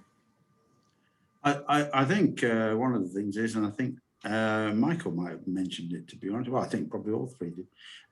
One of it is about relationships. I think you've really got to build up your relationships and trust your supplier, but then also trusting us as well, and treat people right. Yeah, yes, we want to buy off them, but we also need to treat them with respect as well. I think we've also, because of the delivery service, and I'm not saying with the 3 suppliers we've got, because they've been fine, but we have had some serious issues because of Brexit, lack of drivers, things not turning up, and all. You've just got to plan as far as you can in advance. Now that's quite difficult when, at the moment, we've hardly got any students here now or anybody else, but then we suddenly have a big event next week for 300 and it's up and down, and that's what it's like. So you've got to plan ahead. It's a bit like what Michael said. It's no use ordering 300 of this when there's only probably 20 available as well. It's quite difficult. So you've got to try and give them as much notice, because they could probably come up with an alternative as well. I mean, the thing that is definitely coming, even for us Cambridge colleges, is definitely more ordering online, but it's actually got to work online. But quite frankly, and as I've said, that should never be any excuse not to pick up the phone and be talking and having a kind of relationship with the supplier, so that they can keep in contact with you, know exactly what you want, what type of food and things you want, and then you just really trust them to deliver to that what you want. And I think going forward, it's going to be even more, to try and get as much local produce as we can, and especially with, we're having issues even getting wine from Europe at the moment. It's been stuck in France, or the fees have gone up to get it over here.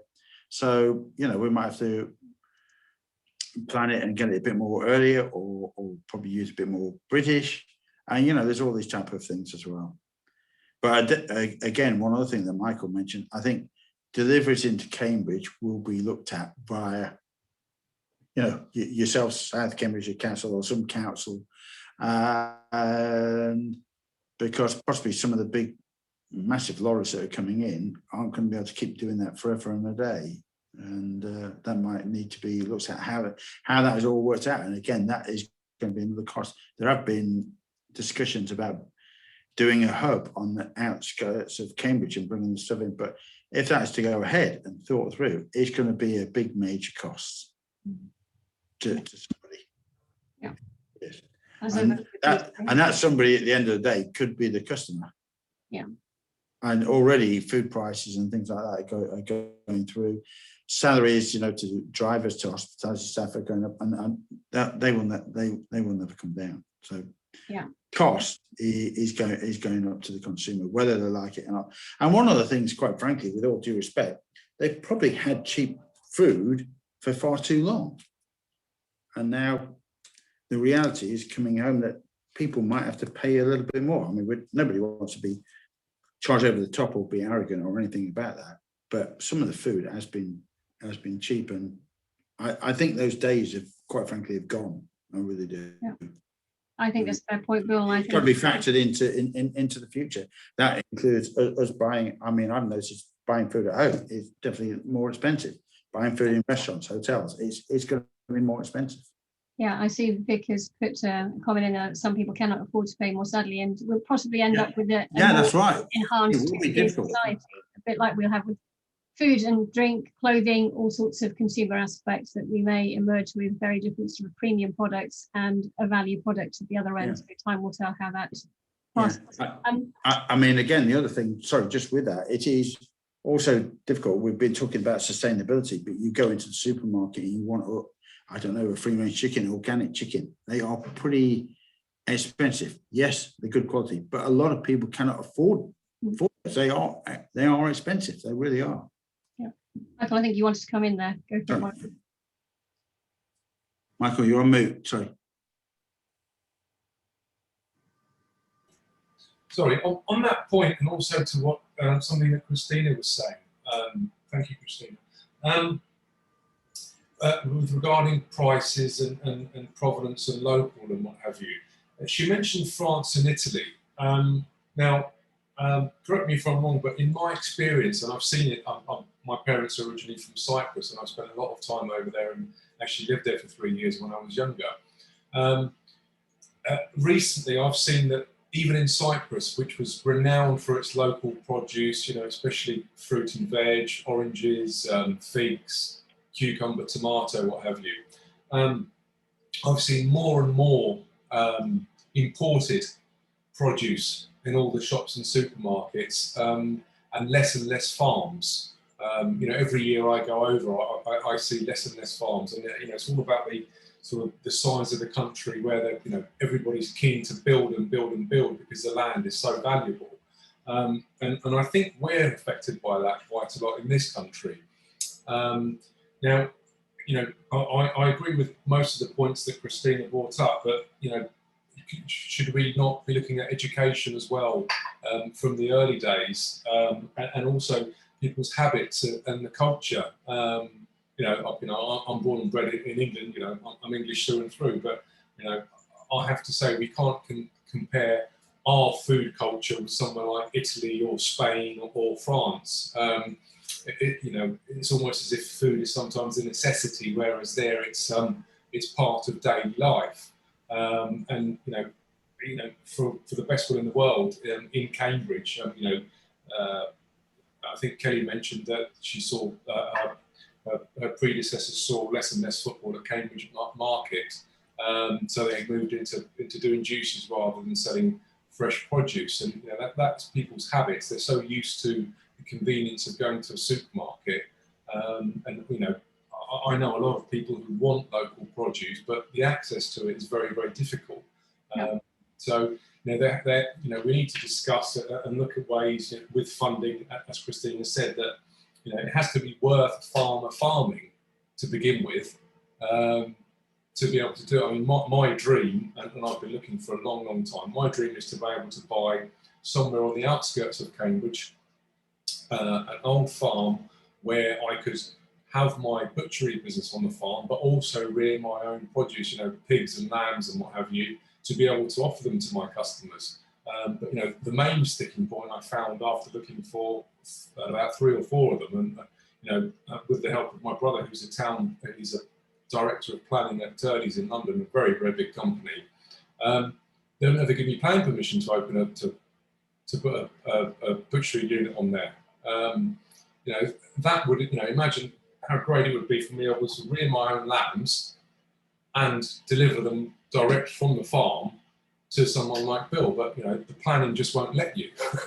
There's big issues that need to be addressed, and you know, I think it's got to be changed in terms of culture as well. I mean, I've seen it in Cyprus, and it saddens me. You know, that the best thing about Cyprus used to be the cucumbers and tomatoes, and you go into a supermarket or a shop there now, and they're just completely like water, like the ones you get in Sainsbury's in England. It's very, very sad. You know, so we need to sort of try and educate people. In that sense, I think. I think that's a completely fair point, Mark. And obviously, I can't speak on behalf of our planning department and our planning teams, but I obviously do know that exactly the issues you've raised and the new use of land and different types of space required as we evolve. You know, it's not going to be quite so much about bricks and mortar anymore. We're going to need more warehouses as supply chains and distribution logistics become more complex. So it is very much something that is on the council's radar, and it's very much something that we are looking at as part of our local plans in development. And maybe a plug now for our local plans. If you look at our website, you know, we are always out for consultation on what we do with certain parts of our district. In my case, the enterprise zones at Northstowe and at Cambourne, where there is land available. So I would encourage you to feed into the local democratic process, use your local councillors, and talk about what you need, because you know, until that voice is heard in a kind of big collective manner, it is very difficult to get the change. But totally supportive and understand your needs, and it would be great if we could help make that a dream for you. And I'd love to do this in 2 years' time with Michael talking about how he's opened his farm and his kind of freeholding. Who knows? Maybe we'll do that. One day. Just wanted to pick up on something I think Marcus put earlier and direct this to Christina when we were talking about the platforms. And Marcus makes it a valid point that the platforms are obviously a good idea, but that also opens up wider competition because you increase market visibility. And we've just talked about additive costs as a result of sustainability, etc. What would you say to that, Christina? Does it have to end the way Marcus suggests it does, or are there mitigating factors at play there? Right. Is it a bad thing to increase visibility? So what is it that is hidden, right? I remember, and got stuck to me when it was about five years ago, when I was talking to a nutritionist about the food supply chain, and said, yes, we need, and I go back to Bill's example with the carrots, right? I need to put in my dish when I cook 5 carrots, right? Because I need to provide the children in my school with certain, I know, meals, certain nutrition. So I had to look at this, right? The question is, why do we need those 5 or 10 carrots? Because those 10 carrots would provide us what I need, right? But why 10? Why not 2? What is it in the carrot, right?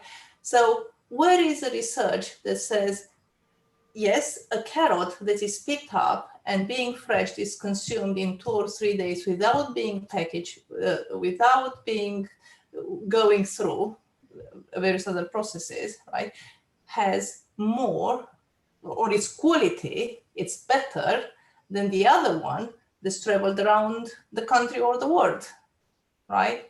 And therefore, I need, when we have a long chain, I need to put 10 carrots, but actually I could do is only 2, right? If they are grown in a proper way, if they are picked up and then consumed, right? This is again information, right? This is hidden. We know this, we need 10 because this is what we have been told, right? Do we really need? And then we talk about the price. Yes, 10 carrots have a certain cost, right? Yes, if we look at one individual carrot, this one is cheaper than the other one that is local. But if we look at the fact that 10 carrots right, times the price of one, right? Or if we compare the price with 2 times the price of one, maybe we find out that buying something that is local, it is actually cheaper, even if per unit it's not, right? So again, we look not at I need to buy 10 or what is the price of one or where should I get it to be cheaper. It's what is needed, what is the quantity, and what is the value of what I get.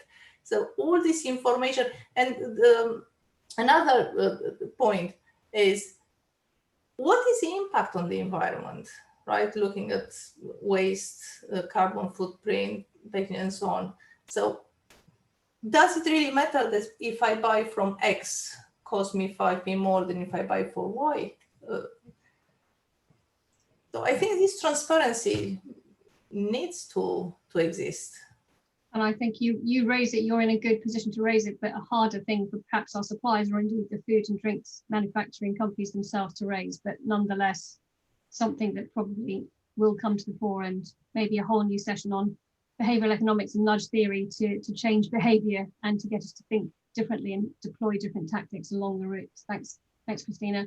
Great question here from Amy, a question for our suppliers. So, given that you've all had to adapt so quickly and you've been so resilient, are there any experiences or changes that you've come across or that you've had to implement or that you wouldn't if we weren't in this pandemic together? So any COVID positives. So yeah, are there any experiences or changes that you've come across that you don't think you would have had to put into practice if we weren't all in this pandemic together?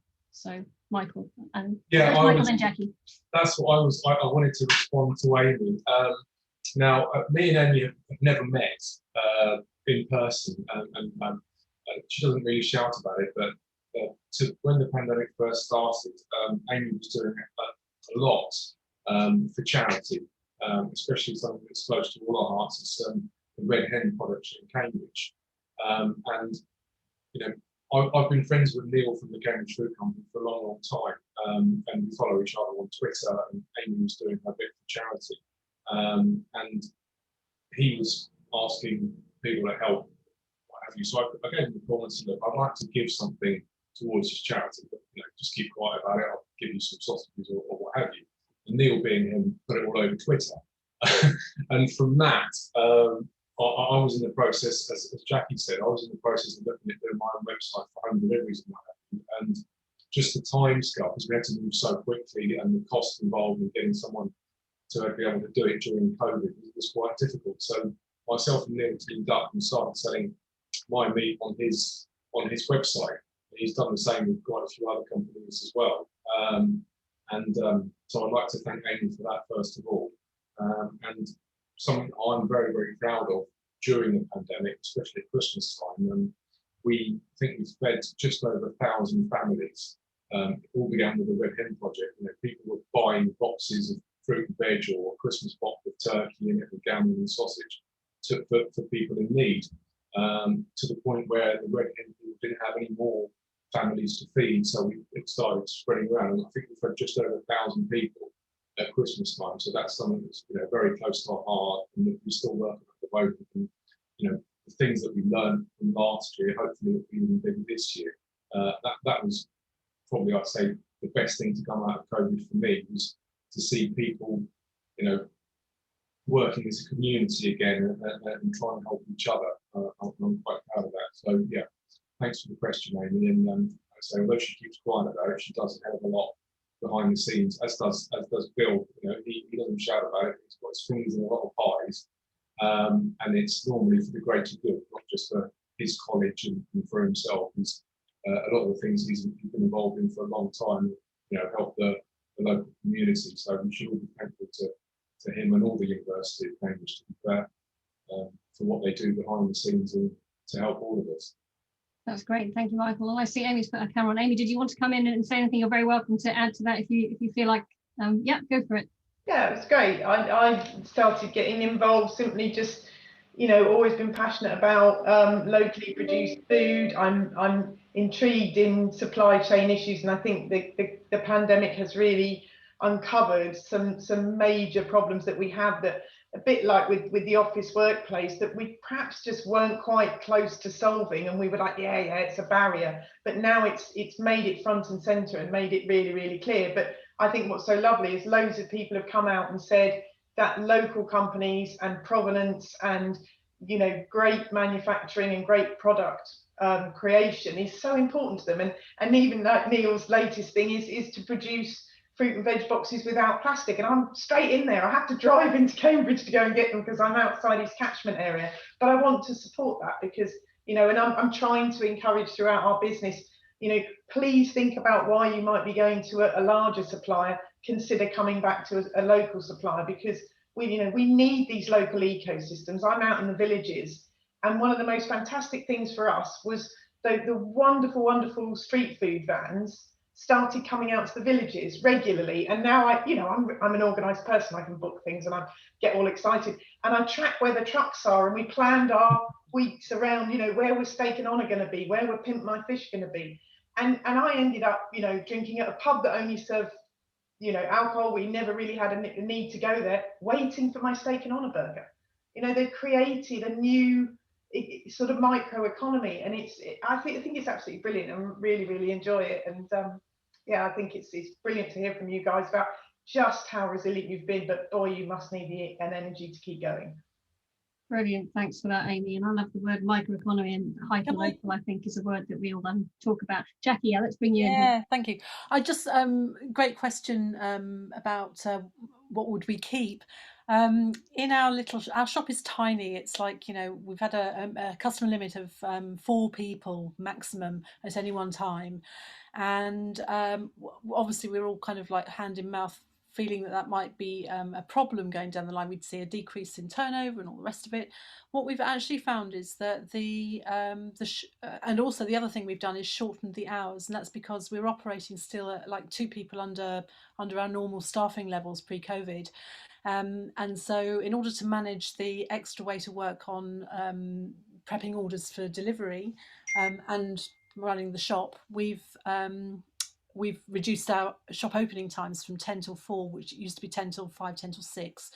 And those decisions weren't made lightly. And there's a bit of me that thinks, it's a bit too early days to say yet, but I'm really hoping we can stay with that format, because it's had the effect of kind of concentrating trade in a shorter period of time, which means my really hard-working team, I mean, all credit to them, they are just doing such a sterling job. They get to, particularly in the summer, if we're closing at 4, they've got a nice stretch of the afternoon to go and have some fun and sun, which in retail is like, you know, unless you do shift work, and when you're probably on some kind of zero hours contract, you know, it's really important to have a quality of life in retail. Nobody goes into retail wanting to get rich quick unless you're a I don't know, a Ben and Jerry's type. You know, for small businesses whose businesses are founded on passion and provenance and heritage, like Kelly and Michael and myself. Yeah, it's like we eat well. We probably go on some good cheese eating holidays, but actually, you know, we're not rich, and we're not likely to be either. We don't even want to. Well, I don't particularly feel the need to be rich, but I do feel the need to have a quality of life, and I'm feeling more and more passionately, having seen and worked very closely with my team over the last 18 months. I want my team to have the quality of life that I think, you know, should be everybody's basic right. So I'm hoping that we can continue with fewer hours, and also the limit on having people in a small shop is not only better for people's health, but also the stress that builds up, the unconscious stress that you suck up from people who are impatient, who are queuing to get served, used to be one of my biggest bugbears. It took me like 3 months or 3 years out of the shop to realise what was going on, that actually I was unconsciously hoovering up all this stress that was floating around in the shop atmosphere because people were busy and stressed and horrible. So yeah, I'm really hoping that out of the pandemic comes a kind of like a step back and a slower pace for everybody, and more quality time for the people who are at the front line working really hard. That's great. Thanks, Jackie. And Kelly, did you want to add anything from a Cambridge Juice perspective?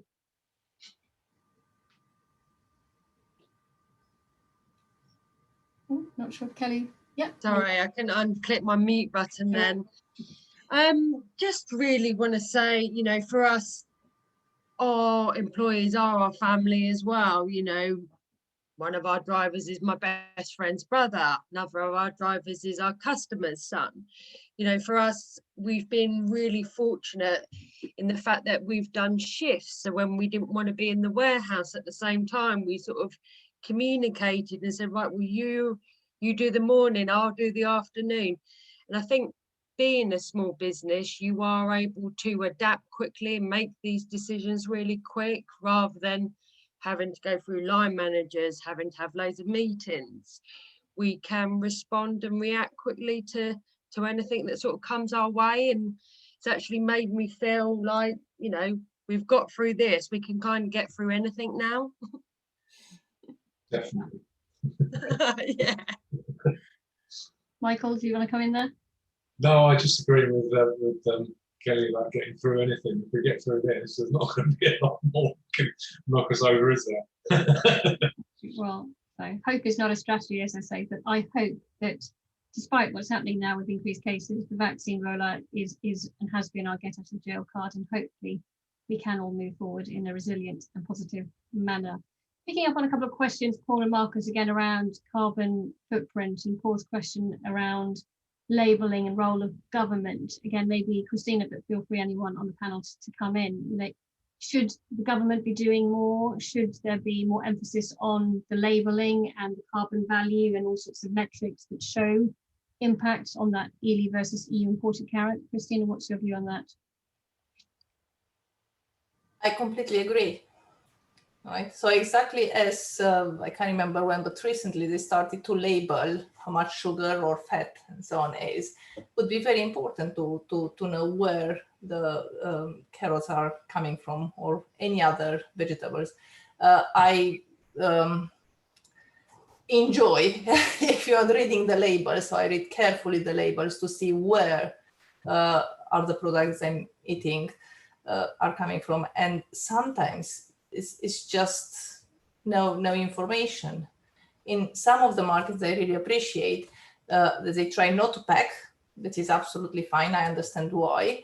But now I don't know what kind of lemons I get. Right? You buy in bulk and you don't know. There is absolutely no information. And I think this kind, again, of information, it's needed. And yes, maybe it's going to damage some businesses who want to import. It's easier, or or they make more profit. But is it right? Again, I'm going back to what Bill mentioned at one point. We have to feed certain people, right? So the aim is to provide them with good quality dishes. How do we achieve this? It's their right to know. Yeah, no, that's great. And I guess that adds to Marcus's comment about it's not just about the carbon, it's everything else. It's waste footprint, it's plastics, biodiversity in production, it's all sorts of things. Bill? Yeah, I totally agree with that. I think the government, has got a part to play with it, but I do think they need to get it right. I mean, the latest legislation they're bringing in about calories on food for establishments that have got 250 staff or more is going to be a significant burden here. It's going to be a massive cost. And as we're coming out of COVID and Brexit and everything else, it's going to be just an absolute massive issue. And how do we measure that and everything else? I think really what they should have done is said, right, we need to start doing a lot more on food education and cookery in schools, a bit like what Michael said. France and Italy, their food culture is way ahead of ours. Yes, I think we are getting, as a foodie nation, I think we've got some fantastic venues to eat at, different types of food and everything else. But, you know, for instance, in France, the kids there, when they're 4 years old, they know what cheese is what, because they smell it, they taste it and everything. Here, without all due respect, a child at 4 doesn't even know what cheese is most of the time. And very yeah, and you know, and I think we need to bring food and cooking and that back into schools and do a lot more education. The other thing is, which is absolutely shocking in my view, is that in the last 10 years, there's over 100 catering colleges closed in the UK. So that is why nobody can get any hospitality staff. They need to look on it and actually push it like a proper career, like they do in the Nordic countries, France, Spain, Italy. Instead of most people in the UK, you look upon hospitality. God, if you can't get a job anywhere else, I've always got that to fall into. But quite frankly, it's a very skilled job, talking to people, cooking, waiting, whatever you do it, and just elevate it a bit more to what it is. I mean, it's part of the service industry. The service industry now in the UK is absolutely massive. Yet, quite frankly, by this government, it gets treated like I don't know what, quite frankly. And I think they really need to wake up and to push it forward a bit more. It's a fantastic job. It's a fantastic industry to be in, but at the moment it's suffering from the effects of Brexit, COVID, lack of staff, and just everything else. And we're getting a lot of bad press.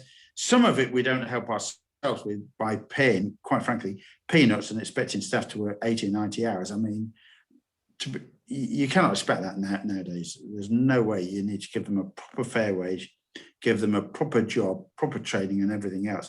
And let's move it on forward. And then we can get, I think, decent food on the plate for most people. And also, I saw a note about poverty. Poverty is still rife, but why not try and train some of these people, if they haven't got much money, how to do a nice, interesting, tasty meal. I mean, Cambridge is a very unequal city, as we know. So it's very difficult. So let's, I don't know, do some classes, I mean, or get some YouTube things out, probably, and try and train, you know, do some more stuff in that area so that people that haven't got much money are still eating healthy, nutritious meals. Yeah, that's a great point, Bill. And I know from a skills perspective, I know some of my colleagues from the Combined Authority are on this call, but the college aspect and the catering, retail, leisure, hospitality in general, and the lack of courses or the decline of courses in their sectors has been well noted and well documented. And we are not just as a Combined Authority talking to our region, we're also partnering with colleagues, for example, in West Suffolk, for example, about sharing resource and staff and doing a more joined up picture to make sure that, you know, the right staff can be deployed in the right place at the right time. So that's very much something on the agenda now. And yeah, I like the comments about community kitchens and community training and bringing it back to that hyper local and that micro cosm that we've talked about, the reversion to local. Definitely like all of that. Just bring Vic in here, maybe Vic, from a chamber perspective and based on what you've heard so far, does this chime with what your members at large in this region are saying, or is there anything else that we should be bringing into this conversation based on the conversations you're having? Look, I think everyone's covered the subject matter incredibly well, and a lot of what I'm hearing resonates with other industry sectors. I know your food is, I know it's all about food and drink, but you know what, supply chain logistics everywhere is suffering in a similar way. I will say this, I will, if you don't mind me saying, please don't underestimate just how far we've come, what we've managed to get through. I was 14 years old, that's how old I am, when we had the 3-day working week. That was the last biggest challenge that business faced, and that was in 1974. And I think the pandemic was worse than that. I don't remember it from being 14, but business has just come through an absolute crisis, and the food and drink sector is right at the front of that. So what we've now got is we've got people like these fantastic companies today that have survived. We've got a possible slow food movement, not the fast food McDonald's stuff, the Italian style slow food movement that's starting to grow with people. We've got the buying locally. We've got everyone on board with that, with the drivers for climate change. And you know what, I actually think we're in a far stronger place than we might have been had we not perhaps gone through some of these challenges. But people are missing, suppliers are missing, skills are missing. And so we've still got a long journey to have. But I think this conversation today, I think this is something that does start that journey, and it starts it together. But what I'd like to ask, Adele, is what do people think we now do as a result of all these conversations?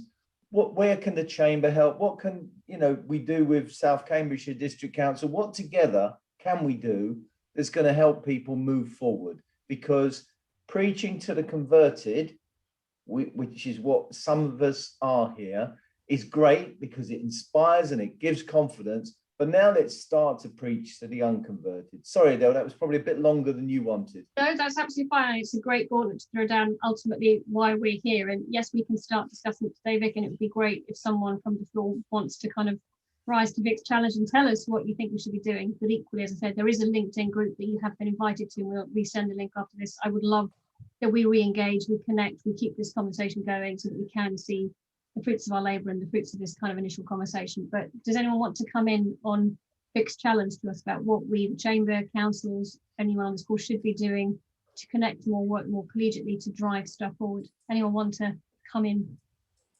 Feel free to unmute and just talk.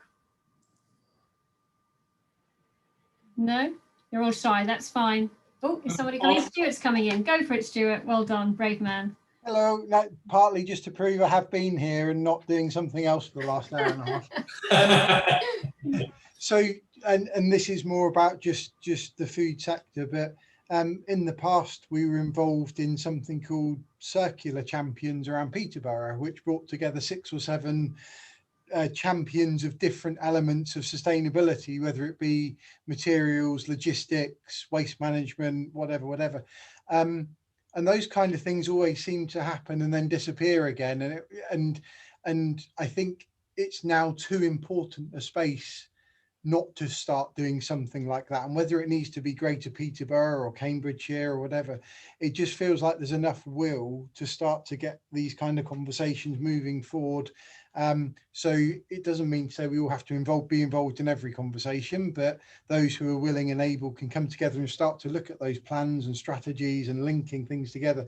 And the Chamber's got a brilliant opportunity to kind of take a bit of a lead on that, not just from this conversation, many of the other webinars that have been super helpful over the last 18 months. It just feels like there's so much more to do now and so much willingness to be part of that community and the conversation. And there is that transitional kind of knowledge and skills that I think a lot will benefit from. So I haven't got the answer, but as I said, the some groups and opportunities to bring things together and knowledge, not least of which government legislation, for example, we're more involved in the packaging side. There's a hell of a lot going to change over the next 3 years around how much it's going to cost and the systems that are in place for sustainability and, as I said, resources and circularity. I think it's a good time to start thinking about how we can all help the Chamber take a bit of a lead on it and move us forward. That's great. Thank you, Stuart. And my colleague Paul has put in the LinkedIn group link, so please do sign up to that. And I can see Gemma's talked about the Cambridge Sustainable Food. That's great. Yes, Gemma, and we as South Cambs can connect with you on that as well to see what we can do by way of extension. And I know one of my colleagues, Paul, who's been posting questions here in Huntingdon, you know, we work closely together to see what we can do more regionally. So we will all take this as a challenge to join up and connect, and stealth, power in numbers and stealth moves things forward. So we'll absolutely make that a mission from today.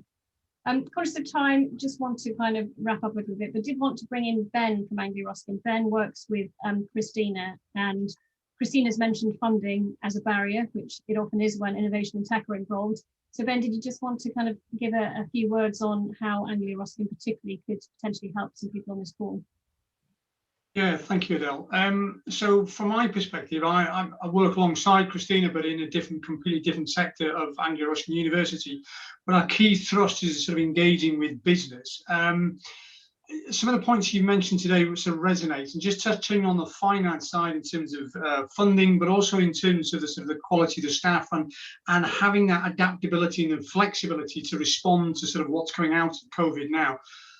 Two things in terms that we do and that we engage local businesses on patch in terms of business support I'd like to highlight quickly. One is in terms of recruitment. We have a vast array of students. We have an in-house recruitment agency, and a lot of our students are looking for placements, are looking for short-term or indeed long-term employment opportunities. So we actually place quite a few number of students over the summer months and also permanently in a variety of areas that may be of interest. And I'm not just talking about low grade jobs either. You know, we have a number of students who want vacancies over the summer and are quite happy to do driving jobs, stacking jobs. They're quite happy to do bar work. They're quite happy to do other things. but equally we have graduates coming out the other end who are looking for good quality jobs. And you know, I would urge you to engage with our academics, and through myself or through a website which I'll give out in a minute, and an email address. These guys are looking for interaction, and I think they could be part of the solution to some of the flexibility and the recruitment issues that you have. Equally, moving on to, we have another scheme which is innovation vouchers, where you can tap into some of the academic expertise that we have. Christina being one, there's another, Marcus is another one who's keeping quiet in the background, and I won't make it too obvious, but he's referred to the fact that we've got agri-food tech centres. We have expertise in a number of areas, and our innovation voucher allows you, through a match funding scheme, you put £1 in, we put £1 in. I'm afraid the minimum contribution is 1,000, but the maximum contribution is to 5,000. That buys you time specifically of an academic who can help you in terms of things like branding, marketing, establishing a new business strategy, proof of concept of an idea, an innovative concept. These guys can be engaged with you on a match funding basis to help you drive your business forward, particularly at a time now. And I sort of think that might be particularly useful. And I sort of feel like there are a number of areas where we can go in terms of long term. You wanted to talk about the quality of staff, I think, Bill, and obviously in terms of Jackie.